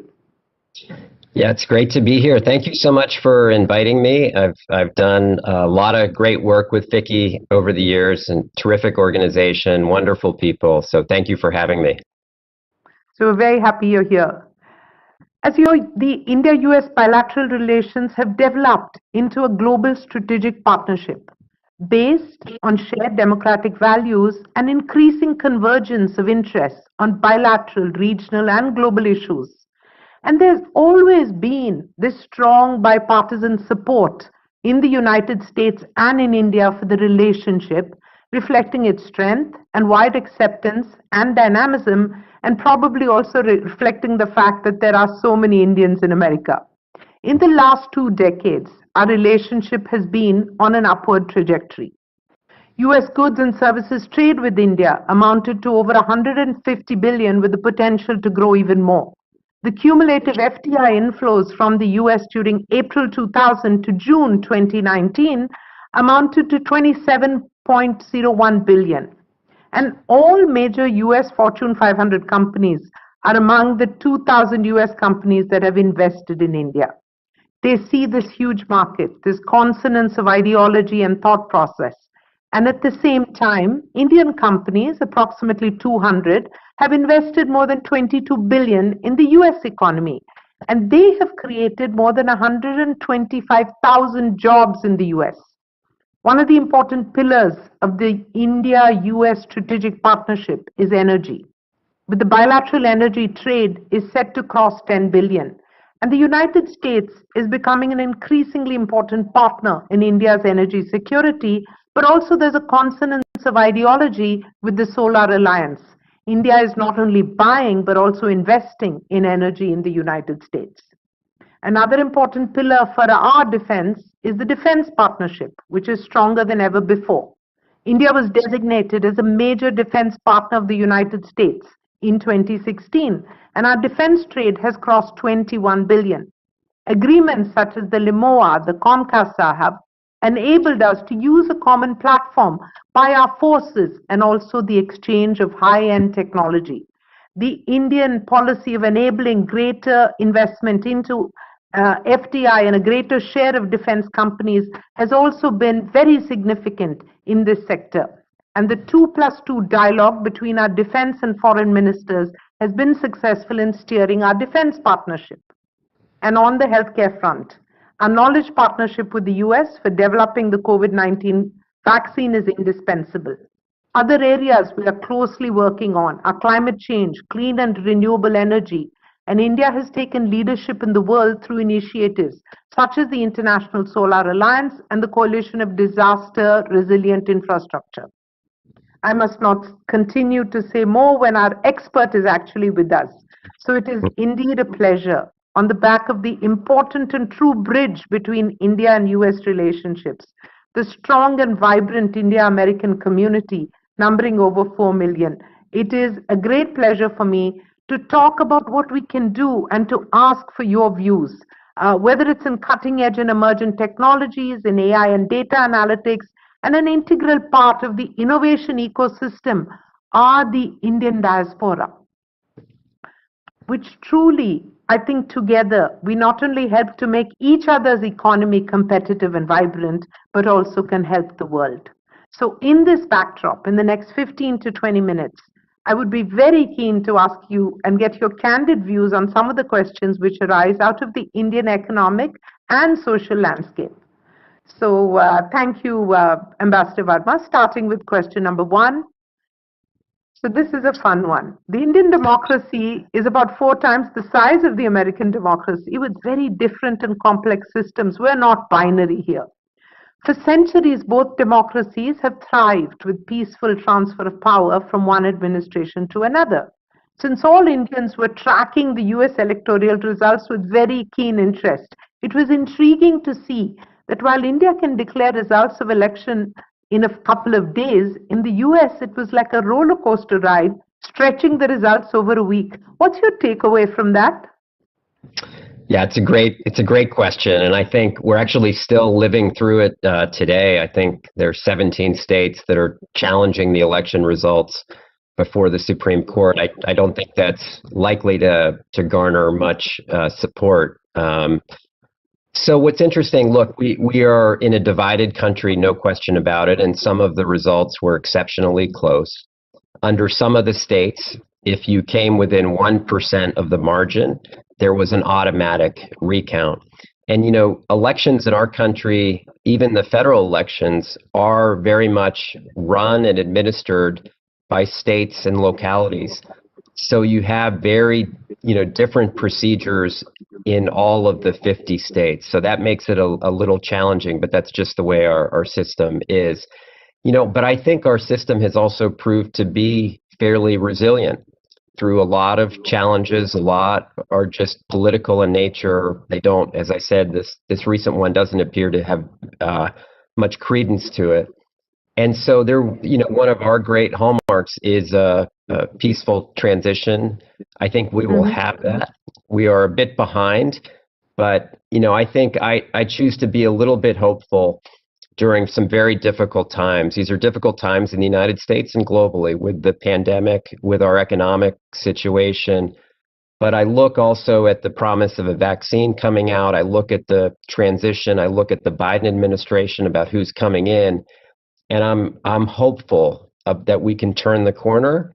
And frankly, I'm excited about where U.S.-India relations can go, because I think the kinds of people that he's appointed to top jobs recognize the critical importance of this relationship. And finally, I just say, yes, our democracy is still a work in progress. And to the extent we can learn from other countries about how to run a better election, we should certainly do that. Your democracy is a work in progress. But I think that's the most positive note, because people must continue to continuously improve. That's right. Moving on, and I completely echo your sentiment. We look forward to a great relationship with President Biden. On a more serious note, it's a popular belief that there's a great deal of support for India in Washington, D.C. And given this bipartisan support, it doesn't matter who comes to power in DC. How true is that? And what is the source of this support? Going forward, what do you think will be some of the positive aspects, or maybe even some of the negative aspects for India to develop or to mitigate a strategy while dealing with the new administration and continuing to have a strong US-India relationship? Yeah, I think you said it exactly right. I think there is strong bipartisan support in Washington for the U.S.-India relationship. I think it's gotten to the point where it's actually nonpartisan. When I look at the largest single grouping in the House of Representatives, the largest caucus in the House is the U.S.-India caucus, in grouping together members of all political persuasions. The Senate Democratic Caucus equally supportive. So that comes from a lot of different things. That comes from our Indian American diaspora, which is incredibly strong and powerful. That comes from the fact that we are naturally aligned. Prime Minister Modi and other prime ministers in India have talked about us as natural allies. President Obama used to call this the defining partnership of the 21st century. And when I was working in the Senate, and then Senator Biden was the chairman of the Foreign Relations Committee in 2006, he actually looked ahead to this year. And in a speech in the Senate, he said if in 2020, the U.S. and India are the closest friends and partners, the world will be a safer place. So we've had this sense that this is our partnership of this century. Now, we have a lot of work to do to live up to those high aspirations, and we can certainly talk about those areas. But I think this is a very good time for U.S.-India relations. You have a terrific ambassador and Ambassador Sandhu here in Washington, who's representing the government quite well. And so again, I think this can be a very, very good chapter building on the last, as you said, 20 years. I think sometimes people forget our progress on U.S.-India ties is only about 2 decades old.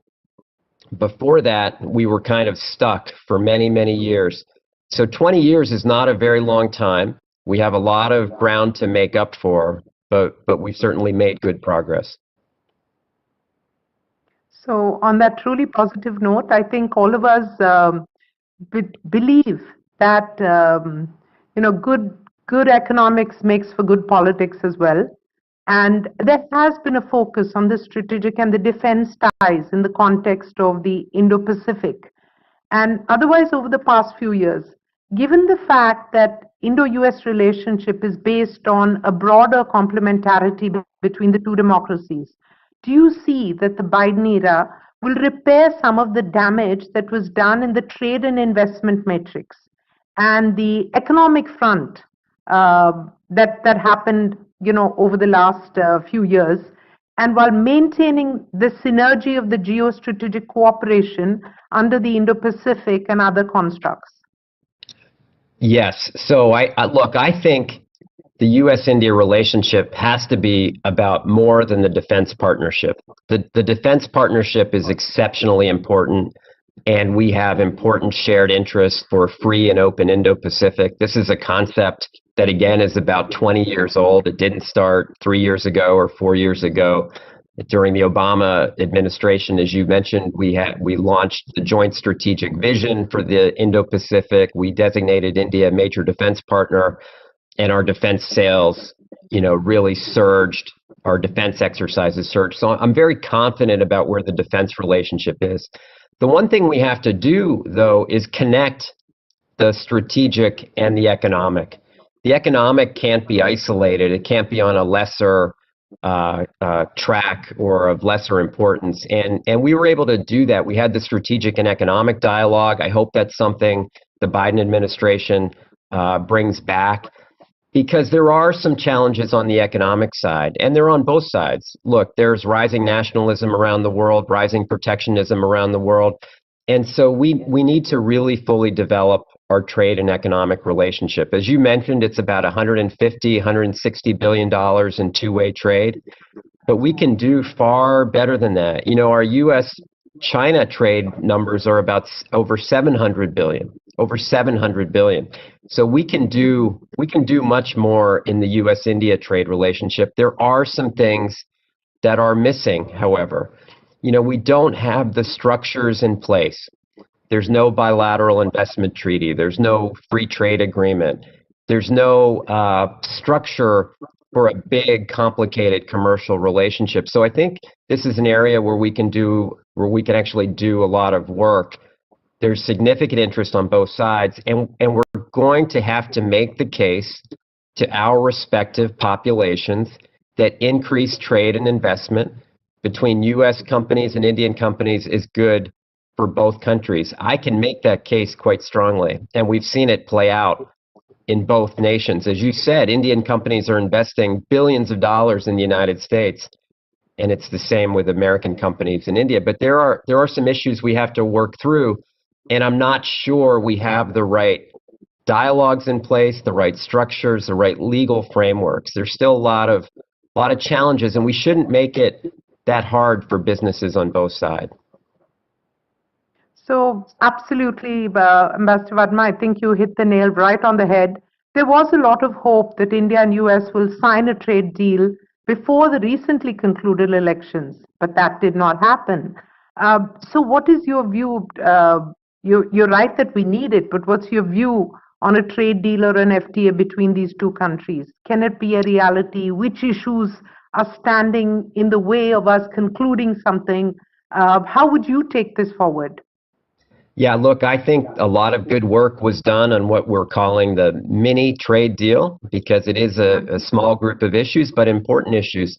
So why not get that one done, build some confidence, and move on to bigger issues? I think we're still a ways off from a free trade agreement, but it's something we can aspire to.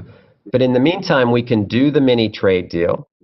We can perhaps do a bilateral investment treaty, which we haven't done with India. We should do that. We can resolve some of our differences on immigration and skilled labor, for example. We can resolve some of our differences on market access, on cross-border flows of data, on technology transfer. Look, we are natural partners. And our businesses and our entrepreneurs and our universities and our people are naturally inclined to work with each other.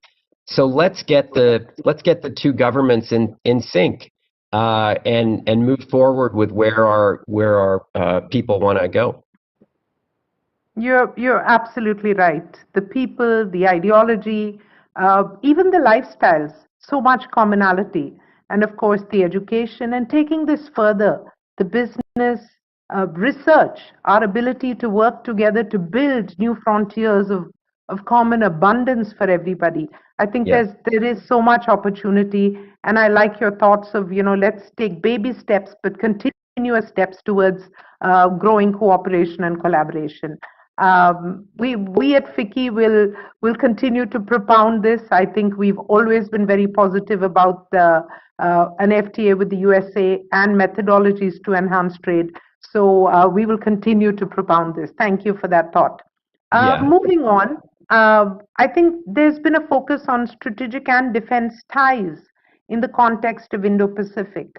And otherwise, over the past few years, given the fact that Indo-US relationship is based on a broader complementarity between the two democracies, do you see the Biden era maintaining this momentum of geostrategic cooperation under the Indo-Pacific construct, which also has interests of like-minded nations like Japan, Australia, Indonesia? Where do you see that evolving? Yeah, absolutely. And again, I've had the privilege and honor of working with President-elect Biden for 20 years, starting in the Senate, then when he was vice president. And so I know his record very clearly, and I know his record on India very clearly. I mentioned the speech he gave in the Senate, but that was also during the civil nuclear cooperation agreement that the Congress had to pass. And if you talk to the Bush administration officials of that era, they would say that that agreement would not have been possible without then Senator Biden's leadership.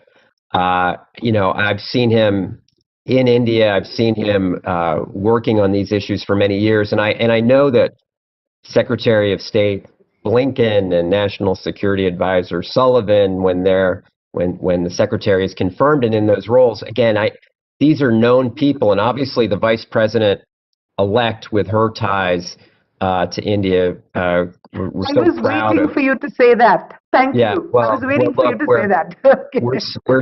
We're so proud of what she's accomplished. So I think you'll have a great team to work on U.S.-India ties. I think they have significant experience. They are clear-eyed about the threats and opportunities in the Indo-Pacific. They are aware of the criticality of the relationship. And there are key areas, right? You mentioned defense, and that's an area that we can build on for sure.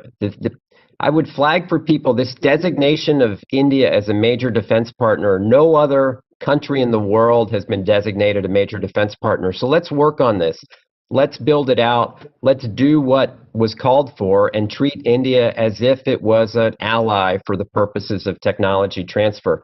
And that means working together to build the best equipment and have the best capabilities of any militaries in the world. Secondly, I think energy is a huge area of future cooperation. I look at the commitment that the Biden administration is going to make to renewables and rejoining the Paris Climate Agreement. And when I look at India's commitment on the renewable side, the United States can be a huge partner on renewable energy with India.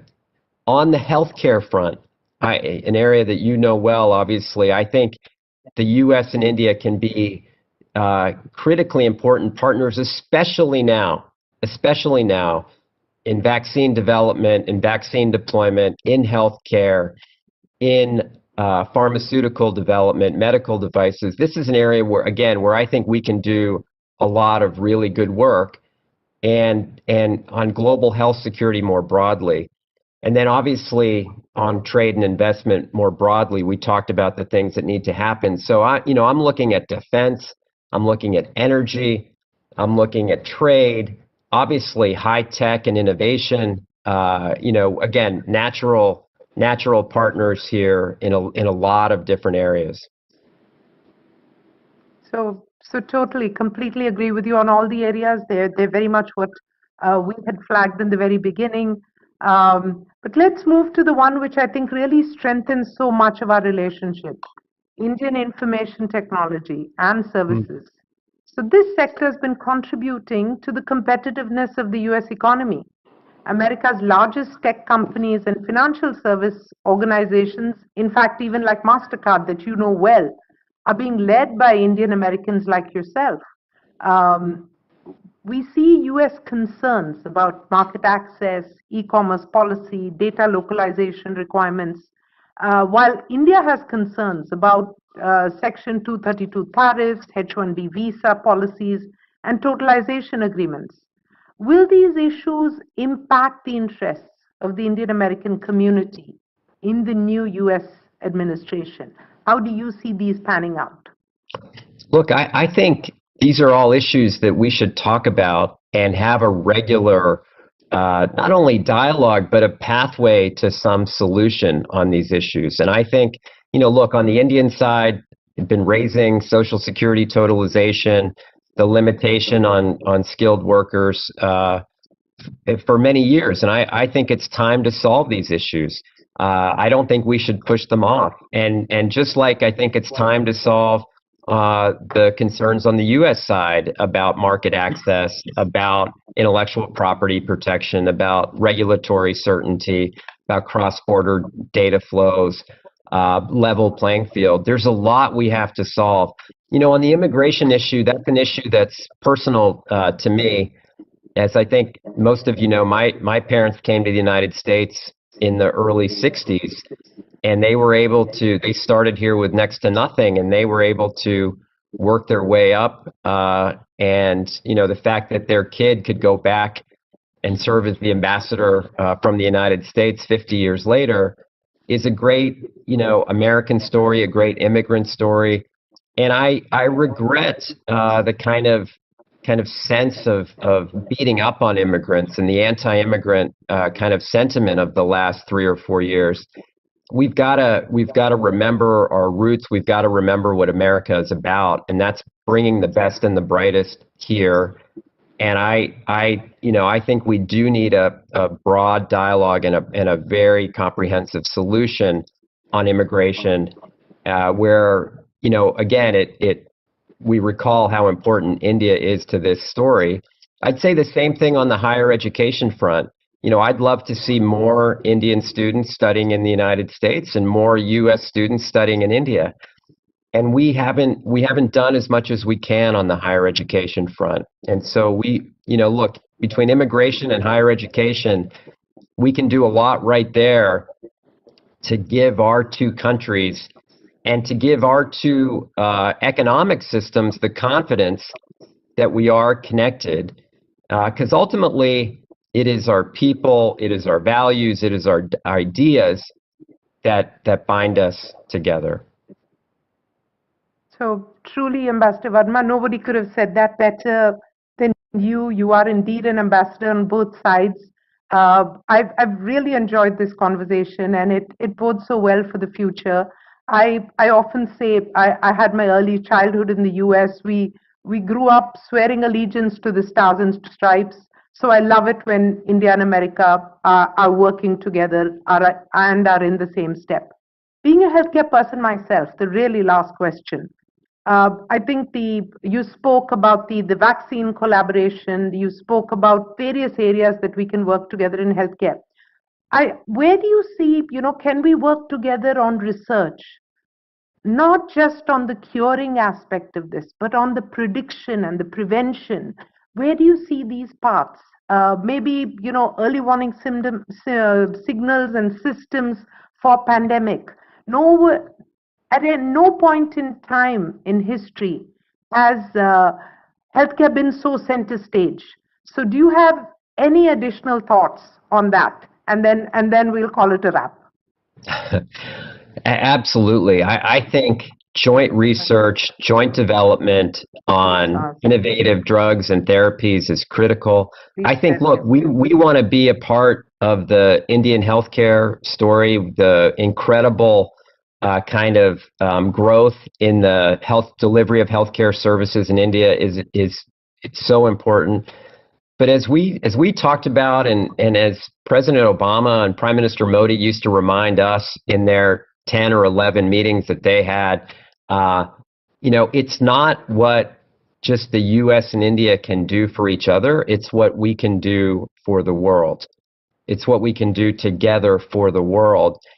And so there's a lot riding on our full-scale partnership.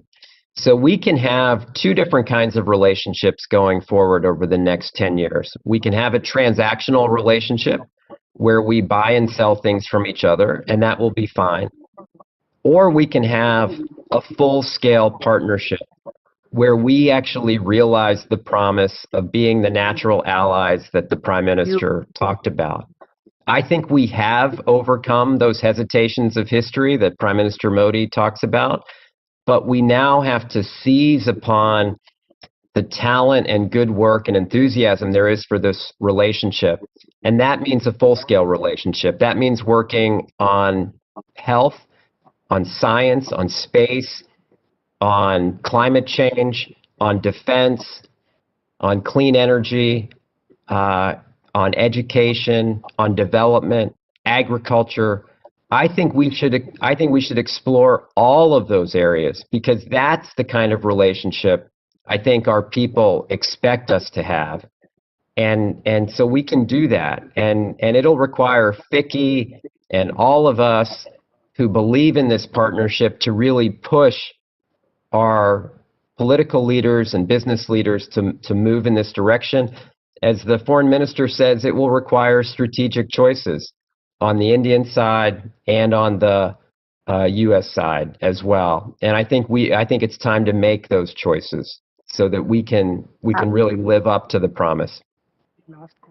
Absolutely, Ambassador Verma. Thank you so much. I think that I will be happy with the biggest takeaway, and that is that India and America working well together is not just good for both our countries, not just good for both our people, but it's good for the world. The common ideology we share is powerful and is important. We have a very good friend of yours, Uday Shankar, who is our incoming president. And I know that as part of FICCI, he will continue the relationship. He's very linked and very connected with the US ecosystem as well. So FICCI will be very much at the forefront of working to forge a stronger partnership and a stronger relationship. Thank you very much, Ambassador Verma.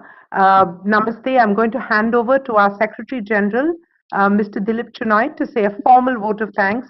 And let me say that it was great speaking to you virtually, and we look forward to meeting you in person. Thank you. Thank you so much. Thank you. Look forward to seeing you in person, and I look forward to working with your new chairman, who I know quite well and is a terrific person and a leader in so many ways. Thank you. Thank you, Ambassador Verma. It was always a delight to meet with you and to be and listen to your views.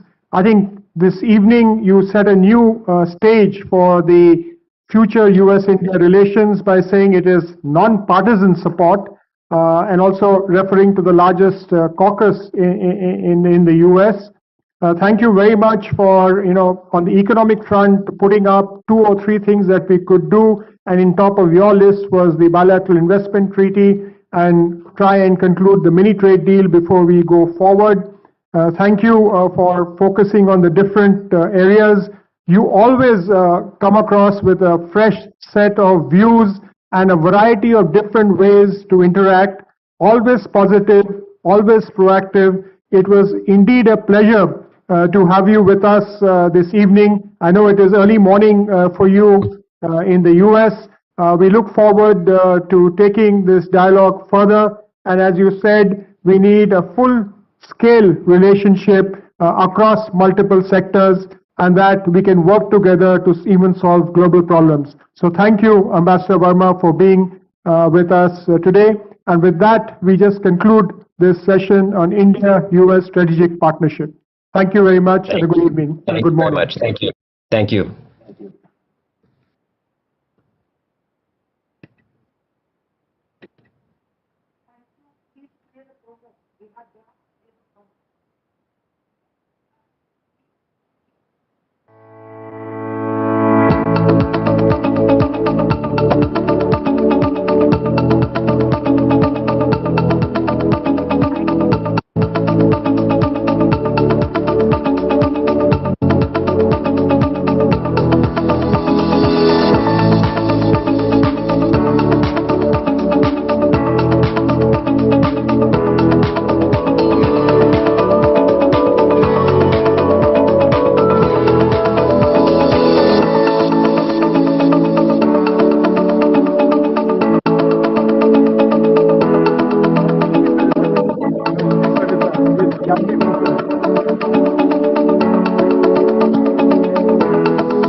I have nothing to do. I have nothing. You can add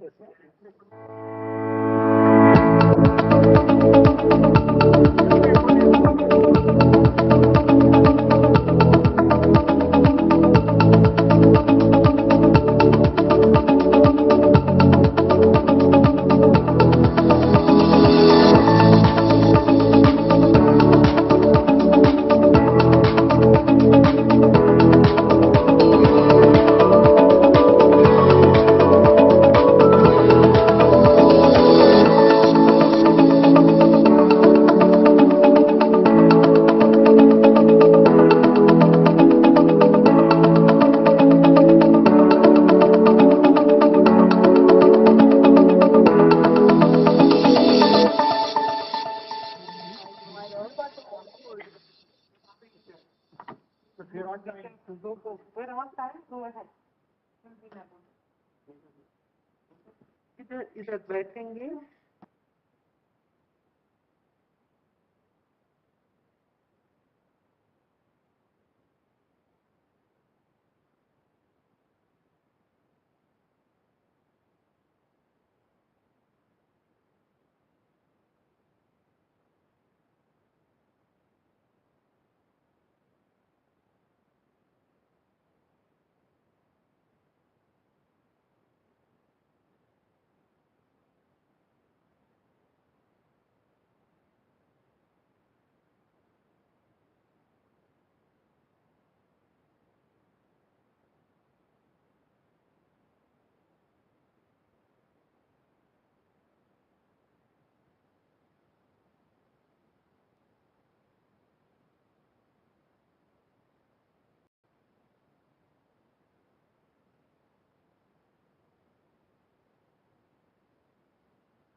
Yep.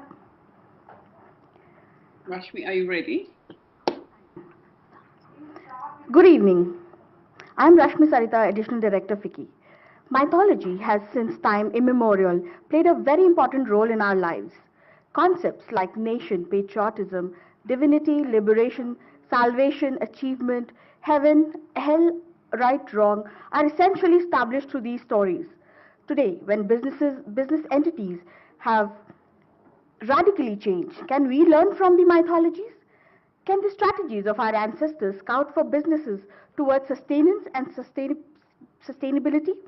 We have a prolific speaker with us this evening to take us through this subject, the journey of Indian mythology from business perspective. I would like to invite Ms. Jahanvi Fukan, President FICCI Ladies Organization and the Director Assam Bengal Navigation to start the proceeding of this session, Indian Mythology and Business. Over to Ms. Fukan.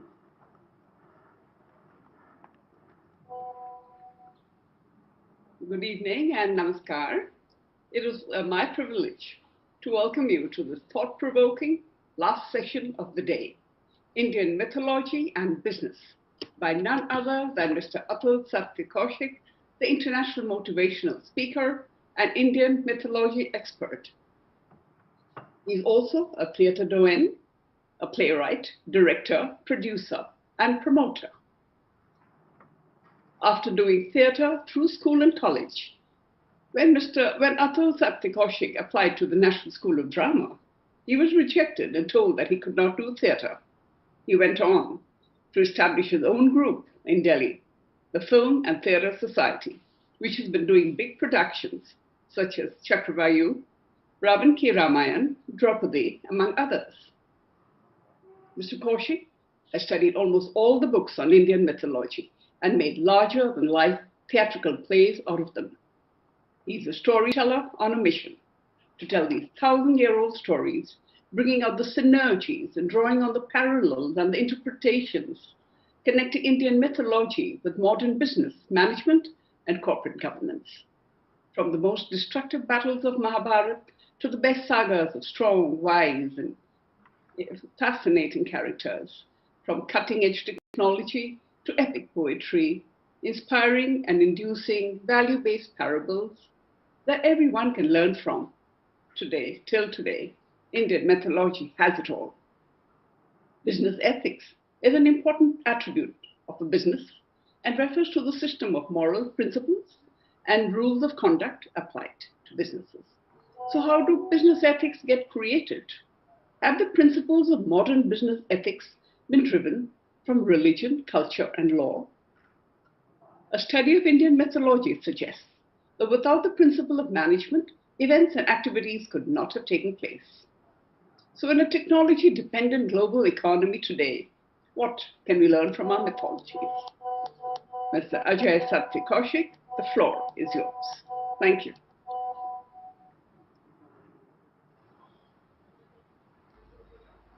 Thank you so much, Janviji. Thank you so much. Namaskar. Namaskar to everybody who's listening to me online through the live streaming, through Zoom platform. A warm welcome to all of you, and a big thanks to FICCI, the entire leadership of FICCI, the management of FICCI, for giving me this opportunity of interacting with you all on this very interesting subject. A special thanks to Alka Jalan Foundation as well for making this possible, and a special thank to all the audience who are listening to me right now. Janviji, you've given me such a nice introduction about the topic that it has excited me even more to incorporate more ideas inspired from the words, the kind of words you've used. So I will come to the point straight away. It's a very interesting subject, Indian mythology and business, more so because it combines two different worlds of mine. My education has been in finance, law and management, and my interest has always been in mythology, and I've been writing plays, writing books, making big plays based on the mythology. And when I combine these both worlds, which I've been doing for the past 10 years, I realize, Janviji, that every story which is being told today and every story which has been told before today, be it a book, a movie, a web series, a comic book, they find their roots or similarities or something common, some inspiration from our stories of Ramayana and Mahabharata. Similarly, every theory of management, be it modern management, be it that conventional management, every principle of corporate governance, every principle of running a country finds some basis, some inspiration in our Indian mythology. And when you start exploring them, a magical world opens to all of us. And I will try to give you a brief highlight, because we have a limitation of time as well. I will try to give you a brief highlight of what magics about the principle of business and corporate governance our Indian mythology has given us, and I will be confining myself primarily to Ramayana, Mahabharata, and of course the Bhagavad Gita, which is a part of Mahabharata. So, Janviji, there are two ways of looking at it. So there are few conversations in our mythology which give us direct lessons on management of a country, management of a business, where you can pick them up and start reading. So what are the lessons? So in the third book of Ramayana, which is Aranyakand, when Lord Ram goes to exile, and when his younger brother Bharat gets to know about it, he rushes to him and requests him to come back to Ayodhya and take the reins of the kingdom. And Ram refuses, and he says, Bharat, you have to be the next king, and you have to take care of Ayodhya for next 14 years.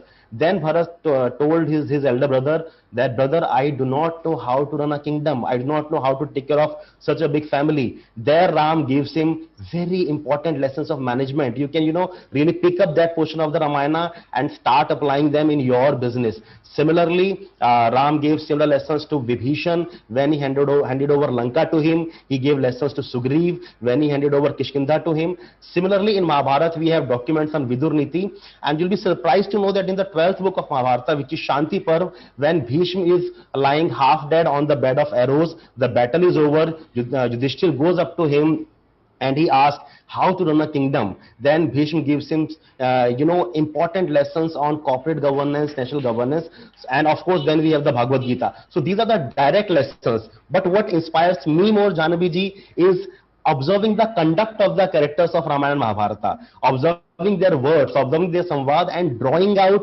messages, lessons from them by doing some alternative interpretation. So today I will be covering those stories, those interpretations, and I hope that the audience finds a connect with them. So I would want to begin with a very interesting comparative analysis between the leadership style of Ram and the leadership style of Krishna, and what does it teach us. So I have tried to summarize that in 4 lines in Hindi, Jahnavi ji. With your permission, I will say them. So the lines are very simple.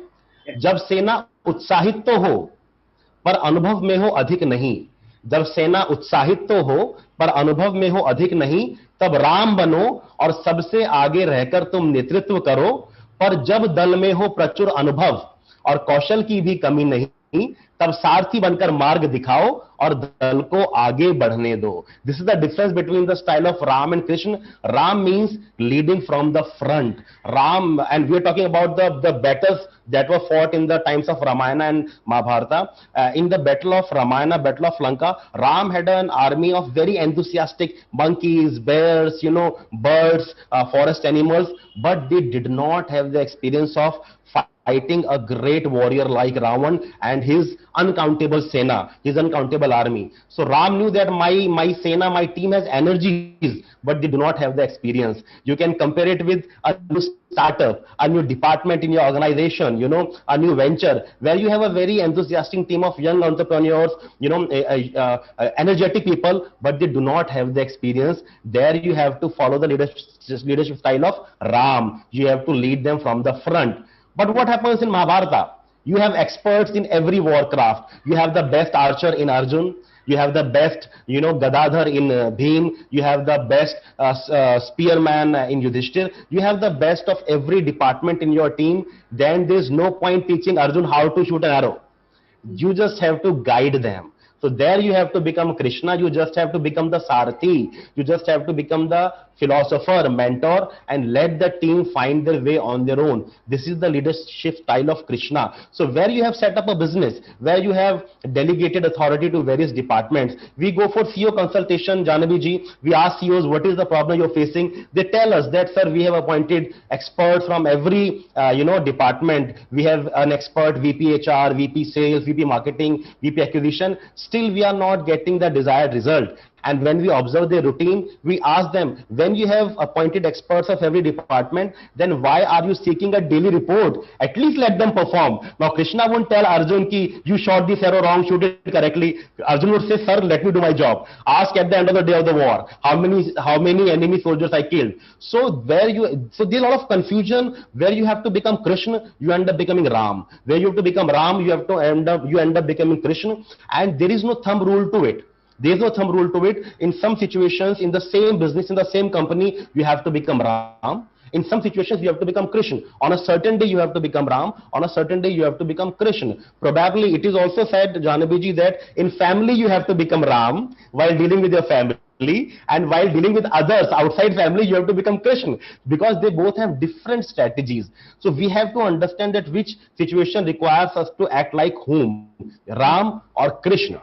But then Krishna also gave a rider to it. Though you are playing the role of a mentor, you have, built a huge company, a huge country, a huge governance. But if time requires, you have to shuffle roles. He tells us in the shlok number 22 of chapter number 3 in Gita, he tells us, Name parthasti kartavyam, trishu lokeshu kinchana, nana vaptam vaptavyam, vart avacha karmani, Hey Parth, I have nothing to do in this world. There's nothing which I want to attain. I have attained everything. Still, I come down, I take avataran and do my duty to lead and inspire. So when you see that I have built a company, it is going well, but now things require me to directly interfere, then Krishna becomes Ram. He comes down. He does not keep sitting in the Vaikuntha and sends his chakra to, eliminate all the adharmis. He comes down himself.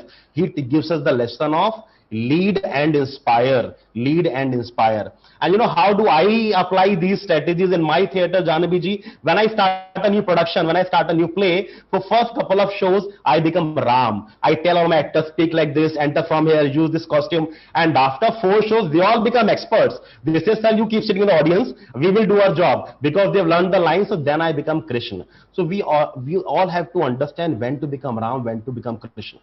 Now, another very important lesson which I think probably Lord Vishnu is trying to tell us by different leadership styles and personalities of Ram and Krishna. You see, Ram and Krishna are so different. Everything which Ram stood for, Krishna defied that. Ram fought an entire war against abduction of a woman. And Krishna himself abducted Rukmani, and Krishna helped Arjuna in abducting his own sister, that is Subhadra. Ram had only one wife. He lived his life on the principle of Ek Shabd, Ek Baan, Ek Nari. Krishna had how many wives? 16,108 wives, 8 principal wives and 16,100 wives which he rescued from Narkasur. So everything which Ram stood for, Krishna sort of defied that, but they both are avatars of Vishnu. They both came down on earth for establishment of dharma and elimination of adharma. Then what is the lesson which Vishnu is trying to give us by giving us two totally differently contrasting gods? He is giving us a very important lesson, which is all the more important in today's time, the lesson of adaptability. That depending on the ecosystem, you have to change your strategy. Though I am the same God, though I am Vishnu, but in Dwapar Yuga, the moral standards of dharma were very different. It was very easy to say that this is dharma, this is adharma. By the time, in Treta Yuga, by the time Dwapar Yuga came, by the time of Mahabharata came, dharma and adharma's definitions were conflicting. Krishna had to do some manipulation. He had to change his strategies. So it tells us a lesson that you have to change as per the ecosystem. And it is very important in today's times, Jahnavi ji, because the world has changed its face in past 12 months. We are living in a different world altogether. So we have to adapt. We have to change, and we have to change gears. So this is the lesson probably which Vishnu is trying to give us by different avatars. Another very important thing I want to talk about is very important term which has been the most talked about term in past 8 months, that is immunity. I want to talk about corporate immunity. What is corporate immunity? How to build an organization which is not affected by changes in the ecosystem, changing in the political scenario, changing in the environment, in the health scenario. If we explore Gita and if we explore stories of Ramayana and Mahabharata, we get some important lessons.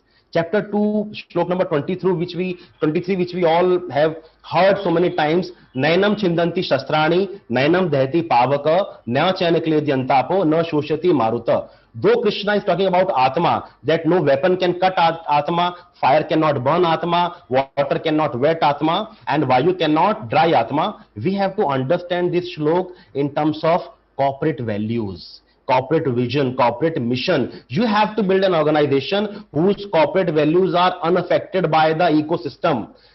Corporate values are like your corporate dharma, which has to guide you throughout difficult times. I'm not saying that you'll be unaffected by the system. You will at least be prepared to face it. You will build a corporate immunity. Another very important lesson on corporate immunity is shlok number 47, chapter number 2. Very popular shlok. Karmanyeva dhikaraste ma phaleshu kadachana ma karam phal hetubu mate sangosva karmani. We imagine Jahnavi ji, Krishna saying, Karam kiye ja, phal ki ichha mat kar.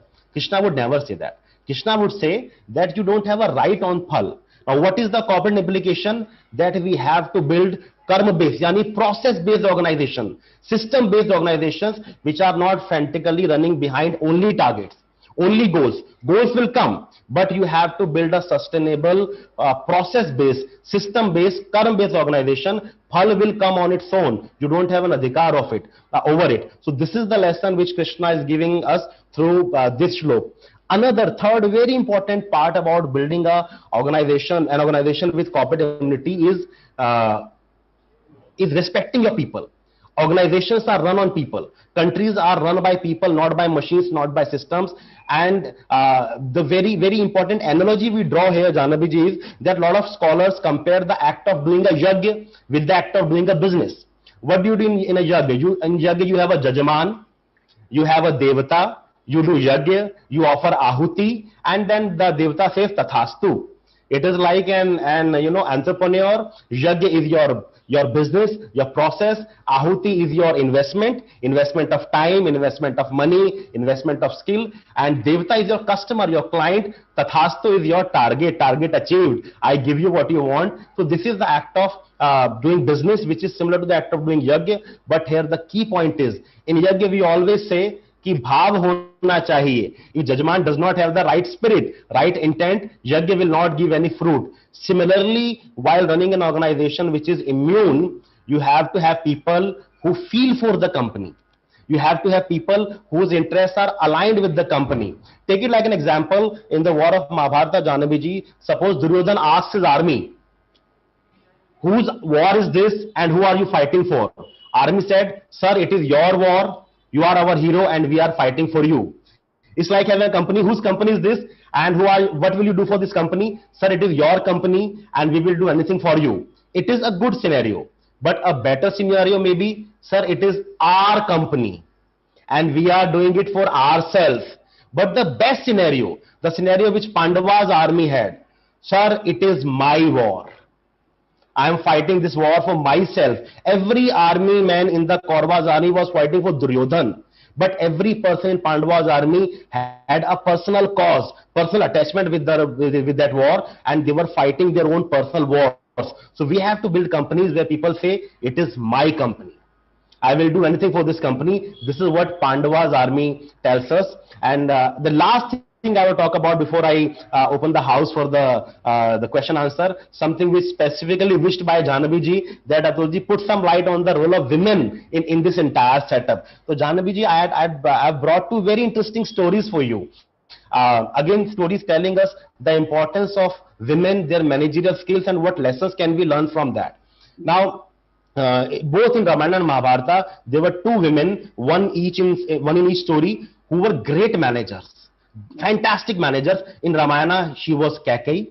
In Mahabharata, it was Draupadi. After the war, Draupadi was the manager of the palace. She would take care of the finances, of the kitchen, of everything. So what happened, Janabiji, that Krishna's wife Satyabhama, who was also a great friend of Draupadi, she came to talk to Draupadi and asked her, give me the secrets of your managerial skills. How do you manage everything? And specifically, how do you manage these 5 husbands? They all are great men with their own aspirations. And how do you have such amazing understanding? Draupadi gave her a lesson which I was surprised to find the same lesson in the popular book by Stephen Covey, which is 7 Habits of Highly Effective People. The habit number 5, which says, understand before being understood. Understand before being understood. A very important corporate lesson which Draupadi gave, that I understand my 5 husbands before I want them to understand me. How do I do that? I treat them all differently. My first husband Yudhishthir is a Jnani Purush. He wants to talk about Dharma Gyan. He wants a discourse on Dharma Gyan. I become his student. I ask him questions. He gives me answers, and he feels happy. Our relationship goes smooth. Talk about Bhim, he loves me so much that he wants to pamper me, and I allow him to do that. I don't talk Dharma Gyan with Bhim. That I do with Yudhishthir. And what about Arjun? Arjun knows that I love him the most, so he wants me to pamper him, and I do that happily. A different relationship. Understand before being understood. What about Nakul? Nakul is the most handsome man I've ever seen. I go out shopping with him, I go out on holidays, I take pride in walking alongside him. And Sahadev is like a child. He needs to be taken care of. He has so many complaints with his elder brother, so I keep him at peace and I talk to him like a mother. So I understand all 5 of them differently and I never confuse. A corporate leader has to understand all the stakeholders differently and talk to them in their language. You cannot apply the same rule with everybody. This is the lesson which Draupadi tells us. And one final story I want to tell you about Chanakya. Chanakya, an amazing story, again establishing the authority of women and importance of women in corporate governance, governance of nations. So what happened, Janabiji, when Chanakya made Chandragupta Maurya the emperor of the entire India, he said that now things have to change. I have to bring about some reforms. Now every person, whether he is king or not, will be paid a salary. Nobody will have an undisputed, unlimited right over the assets of the country. So everybody will be paid a salary. He told Chandragupta and his ministers, make a salary chart. Who will be paid how much amount and who will you keep in the top category, top startup. When Chanakya came back, Chandragupta was very happy. Sir, we have kept 6 people in the top category who will be paid 46,000 panas a year. That is the highest salary to be paid to a person in that time. Who are those 6 people? Sir, it's the king, it's the Rajguru, Senapati, Pradhan Mantri, people like him, like them. Now Chanakya said, it's a very good job you've done, boys, but you've missed out on 2 very important people. Please include their names as well. Now Chandragupta was puzzled. Who are they? He said, include your Rajmata and include your Patrani. Rajmata and Patrani have to be paid salaries equal to the king because they are your mentor back home. The job we do in the court, they do the same job back home. They are your mentors, they are your guide, and they go through the equal amount of pain, thinking, strategizing, frustration as the king. So they should be paid salary equal to the king. That was the importance which Chanakya gave to women in those times, probably 2400 years ago. So these are some gems I could bring out for you and for my lovely audience in such a quick time, and I hope some of it could make some sense to you. If it did, then let me know in the comment box. And now I hand over the platform back to Rashmiji and Janaviji. Over to you. I would be happy to take some questions. And before I would again like to thank FICCI, the entire leadership, the management, and Alka Jalan Foundation for making this evening possible. Thank you so much. Over to you, Janaviji. Okay. Thank you very much, Atulji. That was so much you've given us, so much information we're trying to absorb in such little time. And thank you so much for bringing in the women's parallels. We want to hear more and more about that from you. But for now, let me quickly touch upon one question which has come in. Yeah. They were talking about modern management, that modern management is all about chasing a target. Hindu mythology warns against chasing Lakshmi, the goddess of wealth, because it will result in conflict. Instead, they advise against making oneself attractive to Lakshmi, goddess Lakshmi, to be worthy of her affection and her auspiciousness, so that she walks our way. What is your take on this? So it's a very interesting question. We have to understand that Lakshmi and the meaning of Lakshmi and the meaning of coming of Lakshmi has been misunderstood by a lot of people, because mythology does not talk about Lakshmi only as money. So Gita talks about 3 ways of living your life, which is the lowest is tamas, the second is rajat, and the first one is sattvic, sattva. So only the tamas people think that Lakshmi means money. And the problem is that majority of people are tamas in any society. The highest strata is always the minority, and the majority is tamas. They think that Lakshmi means, and worshipping Lakshmi means having a lot of money coming our way. The Rajat would always find some qualities bringing in their own personalities, so that they can attract Lakshmi. They will do some karma, they will work hard to get Lakshmi, to get the right Lakshmi by the right means. Tamas will not worry about the means, they will worry about the end. And Rajat and the Sattva topmost will talk about empowering the whole nation. They will ask about your question, they will tell you about your question, they will talk about Samvad, and how can we make the whole nation, the whole company, the whole system, enriched by knowledge, and then knowledge, that wisdom will in itself attract Lakshmi, which Lakshmi in again it will not mean money, it will mean wisdom, it will mean understanding of the self, it will mean understanding of the nature, understanding of the world. And my tip to all those who chase Lakshmi is that Lakshmi is always coupled by Alakshmi, her younger sister. Lakshmi means coming, Alakshmi means going. Lakshmi has to come and go. The moment you try to possess Lakshmi by unlawful means, the moment you try to hold it unlawfully, then Alakshmi will become stronger than Lakshmi, and the Lakshmi will go. So let Lakshmi come, let Lakshmi go. It's a cycle which will keep on going, How fascinating, your interpretation. There's so much of learning that we need to do so much. And for the youth of our country, for the children of our country, I have a question for you. That why are we not being taught in our schools? In our very primary schools, our moral sciences, what happened to those classes? Why are we not being taught in schools and even management institutions about this wealth of knowledge that are so that's a very important question, and rather than focusing why, I always focus on why not now. Why not now? I mean, we cannot go back in past and correct things. We cannot question the will of past rulers. But now we can at least take things in our hands, because let me tell you that these books are just not religious texts. They are lessons on self-management, self-motivation, companies management, business management, and national management. So I would request to whosoever stakeholders are listening to me that it is time where we introduce Gita, Mahabharata, Ramayana at the initial level. And I've been doing some workshop for kids, Janaviji. They take so much interest in Mahabharata. The moment I start the story, they want Duryodhana to be killed. I tell them, but he will be killed on the third day. Wait, no, sir, kill him right now. So they take so much interest. So rather than asking why, let us ask why not now. Present is in our hand. Let's correct that. Yes, there's so much to do, and there's so much to learn, and it's never too late.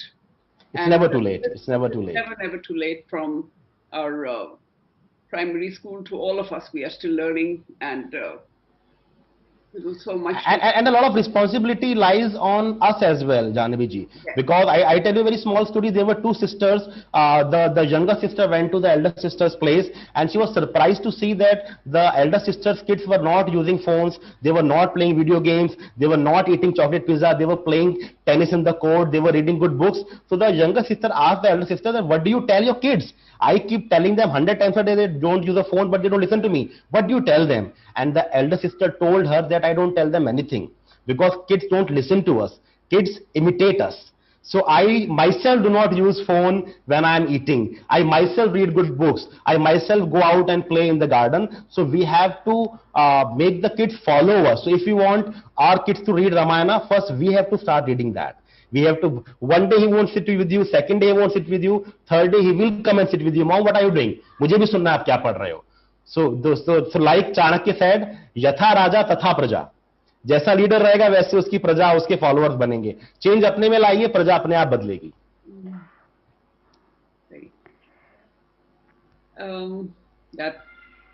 That is this is mesmerizing. I'm my team that we have two of our past presidents join to ask a question. Please ask them to take the questions. Yes, please. Yeah.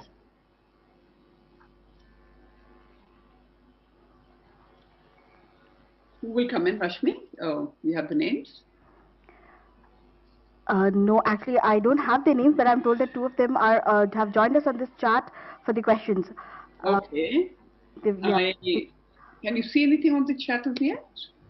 I don't. In the meantime, let me ask one more question while you can. Who's there? Ma'am, sorry, it's our immediate past president, Mr. Sandeep Subani, who's joined the conversation. Sir, you have a question for Mr. Kaushik?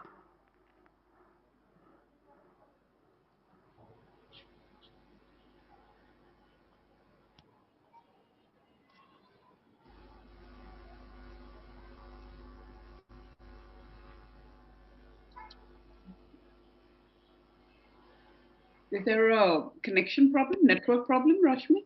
I guess so. No, I've joined, but I have no question. Okay. Sir, namaskar. Namaskar, sir. Namaskar ji. Well, I can see a question which has come in here from Mr. Akhil Gupta. Ji. So this is for you, Atul ji. Why is there so much suffering in the world, so much hunger, poverty, and disease today? Okay, so that is because we forgot the concept of need and we confused it with the concept of desire. Our gods are rich gods, very rich gods. They have enough for everybody's need, but they have nothing for even a single person's greed. The day we realize that we are not here to, satisfy our greeds, and we base our lives and lifestyles on the basis of need, things will start sorting out. See, because our God does not look only humans as the world. He sees everybody as the world. Like for example, Janabi ji, people were asking that Corona aaya to Kalyug aa gaya. The Kalyug has finally dawned. We are about to doom. So my answer was that you are selfish enough to think that you are the universe, because in those 4 months of lockdown, it was a satyug for the animals. They were roaming free on the roads. They were breathing in the fresh air, no pollution. So God looks at all of us for satyug and kalyug. So it has enough for everybody's need and nothing for anybody's greed. The moment we understand this, we will stop seeing suffering around us. Yes, like Mahatma had said, right? Yes, yes. There's one from Mr. Abhik Moitra. Ji. He would like to know that most of the philosophy has been guided by Vishnu and his avatars. What lessons do we learn from Shiva? What lessons do we learn from Shiva? Okay, Shiva gave a very important lesson through Pinak. Pinak was the Shiva's dhanush, Shiva's bow, which was to be lifted by by anybody who wanted to marry Sita. So Shiva means balance. Balance means an immaculate, a perfect balance in the materialistic world, and balancing it with the life of a yogi, life of a renunciator. So the Pinak was not about weight. It was not that the dhanush was a very heavyweight dhanush and nobody could have lifted. Only a person who could find the absolute balance in the life of a materialistic routine and the life of a yogi could have lifted that. And Ram was the only person. And how do we know that? That today he is told that Ram, you will be the Yuvraj tomorrow. Okay, Dad, perfectly fine. I'll take up my duties very well. And the same night he is told, Ram, you won't be Yuvraj tomorrow. You have to go to Van. You have to go to forest for 14 years. And Ram is same. He said, okay, Dad, I'll go to Van for forest. Go to forest 14 years, no problem. That is the perfect balance which Shiva tells us. He can live the materialistic life, he can destroy the whole world for his wife, for his beloved, and then he can go back to mountains and never interfere with the world. So the true yogi, so one who has that, so Shiva tells us that balance. You have to have that balance in your life, then probably you can also lift up the Pinak, Shiva's dhanush. Oh, fascinating. Rashmi, do you have any questions from there? Because I have a few in my box. Yes, I have one on behalf of my colleagues in FICCI and my team themselves. Atulji, employees feel that the appraisal system that we follow is very demotivating. The employees are constantly reminded that they are less than perfect. I wonder if the epics have anything to say about it. Yeah, definitely. Gita tells us a very good thing about it, and about not only this, about a lot of similar things. Gita tells us in very simple language that try to control things which are in your control, and do not try to control things which are not in your control. We suffer, we feel misery only because we try to control things which are not in our control. What is in our control, Rashmi ji? My job, my work, my dedication, that is in my control. If I allow an appraisal, a figure of money, some 1,000 rupees to impact that, then I am failing in my duties. Nothing should be able to impact my integrity, my loyalty, not to the company, to my own karma. Not to my own karma. If I am not doing my full job at my company, then I am not harming the company. I am harming my own integrity because I am not doing my karma properly. And if you have to summarize the whole Gita in one word, that word has to be karma. So do not try to control other things. Control your karma. Probably you're not getting appraisal. Work harder. Make yourself noticed. In the lockdown period, Janabiji, a lot of people called me. Ki, sir, we are fearing that our job might go. Where the company might throw us out because anyway it's a lot of employees. I told them one very simple thing. When you shift from a big house to a smaller house, you throw out the furniture, you do not throw out the kitchen utensils, you do not throw out the cooking utensils. So if you are a furniture anyway, you are not required in the company. But if you are a required material, a required item for the company, they will never throw you out. So control your karma, become inevitable for the company. That is in your control. And this is what Gita tells us. Excellently put. I would also like to acknowledge, besides Mr. Sandeep Somani, Mr. Sudhir Jalan has also joined us in this session. Sudhir ji, yes, Sudhir ji, namaskar. Sudhir ji, thank you for making this possible. Oh, there he is. Sudhir ji, namaskar, and a big thank you to Alka ji as well and the foundation for making this possible. Namaskar, sir. Good evening, Sudhir ji. Then one I have from our another member, flow member, Renuka Tandon, that Atulji, why is it so difficult to prove the truth? Why do the wrongdoers in corporate world, the wrongdoers in corporate world need to be, they are let go, but then the honest ones that suffer character assassination? Again, a very interesting question. Jahnavi ji, I'll give you a theorem to understand this, and if one understands this theorem, this formula, they will never find pain or suffering in anybody else's promotion. In a wrongdoer, I think somebody has put on their mic. Okay, fine. Yeah. So the theory of karma, again, I will take the help of theory of karma here, Jahnavi ji, that we have this question that I am doing everything right, I'm still suffering, and there's somebody who's doing everything wrong and is still getting promoted. There are two things. Number one, you are looking at a very short span of time. You get a very short span of time. Things don't work like this. Things don't work like this, that I do a bad karma today and tomorrow I get the result. I get the result, that is for sure. But whether I get the result, that is not in your hand. So always remember 4 lines. One is hai, yani is. Second is hai, nahi hai. Third is nahi hai. Fourth is nahi hai. First is hai. That means आपने बीते समय में अच्छा कर्म किया है, इसलिए आप अच्छा फल भुगत रहे हैं. आज भी आप अच्छा कर्म कर रहे हैं, इसलिए कल भी आप अच्छा फल भुगतेंगे. That is the ideal situation. So जिसमें सब खुश हैं. Second is है, नहीं है. पास्ट में अच्छा कर्म किया है, इसलिए आज फल भुगत रहे हैं, लेकिन आज अच्छा कर्म नहीं कर रहे हैं. The wrongdoers, तो फ्यूचर में अच्छा फल नहीं भुगतेंगे. Wait for the future. नहीं है माने आपने पास में कुछ गलत किया है, इसलिए आज आप गलत फल भुगत रहे हैं, लेकिन आज से आप अच्छा हो गए हैं. आज से आपने अच्छा ठीक करना शुरू कर दिया है कर्म, तो कल से आप अच्छा फल भुगतना शुरू कर देंगे. एंड फोर्थ इज तो टोटल नहीं है. ना पास में अच्छा किया, ना अच्छा भुगत रहे हैं, ना आज अच्छा कर रहे हैं, ना कल अच्छा भुगतेंगे. तो अगर एक रॉन्ग डूअर आज अच्छे रिजल्ट पा रहा है, पहली बात तो शायद वो आपको बाहर से अच्छे लग रहे हैं. Probably is not happy, is not settled in his heart. He has some problems in his head, but even if you think that he is getting good results, wait for the right time. Probably these are the results of his past karma. His current karma will reap results in coming future. Interesting. And now I have a very relevant question now from another flow member, Dharitri Patnaik. Ji. We want to know, she's asking you that if we introduce Hindu mythology and Bhagavad Gita in our education system, we will be criticized for Hinduizing our education system in a secular country. What is your opinion about it? So as I told you in the beginning only, that these stories, especially the Bhagavad Gita, is not at all only a religious text. It is very easy and convenient to, keep aside the religious glasses and then read Gita from the point of view of a seeker. Somebody who wants answers. So this seeker word is very important, Jahnavi ji. I always believe that never ask questions, always seek answers.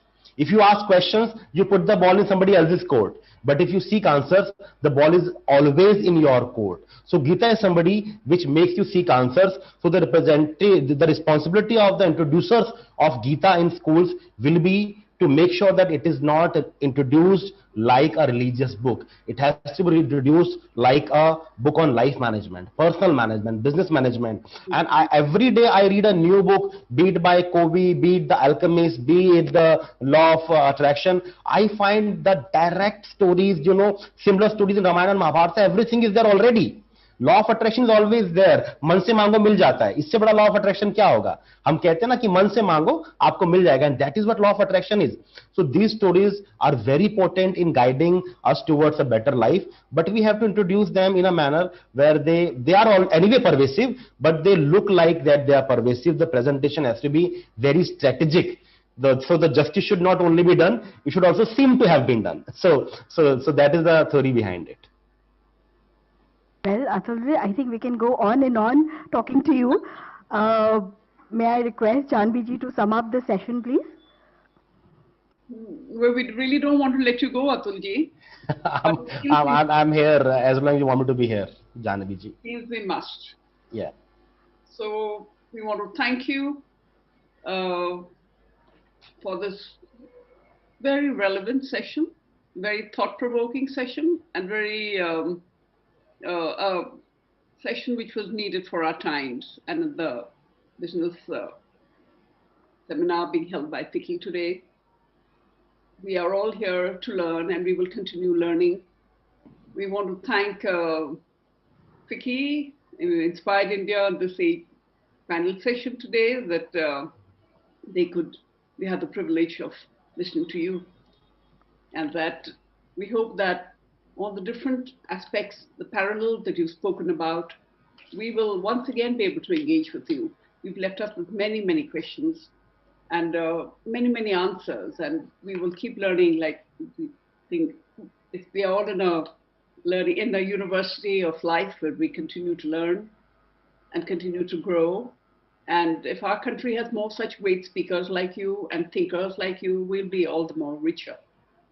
So thank you so much. Thank you so much for the kind word. Thank you so much. Thank you, Mr. Atul Kaushik, Janvi. I'm sure we all have found a new perspective on Indian mythology today. Thank you, audience, for your presence today.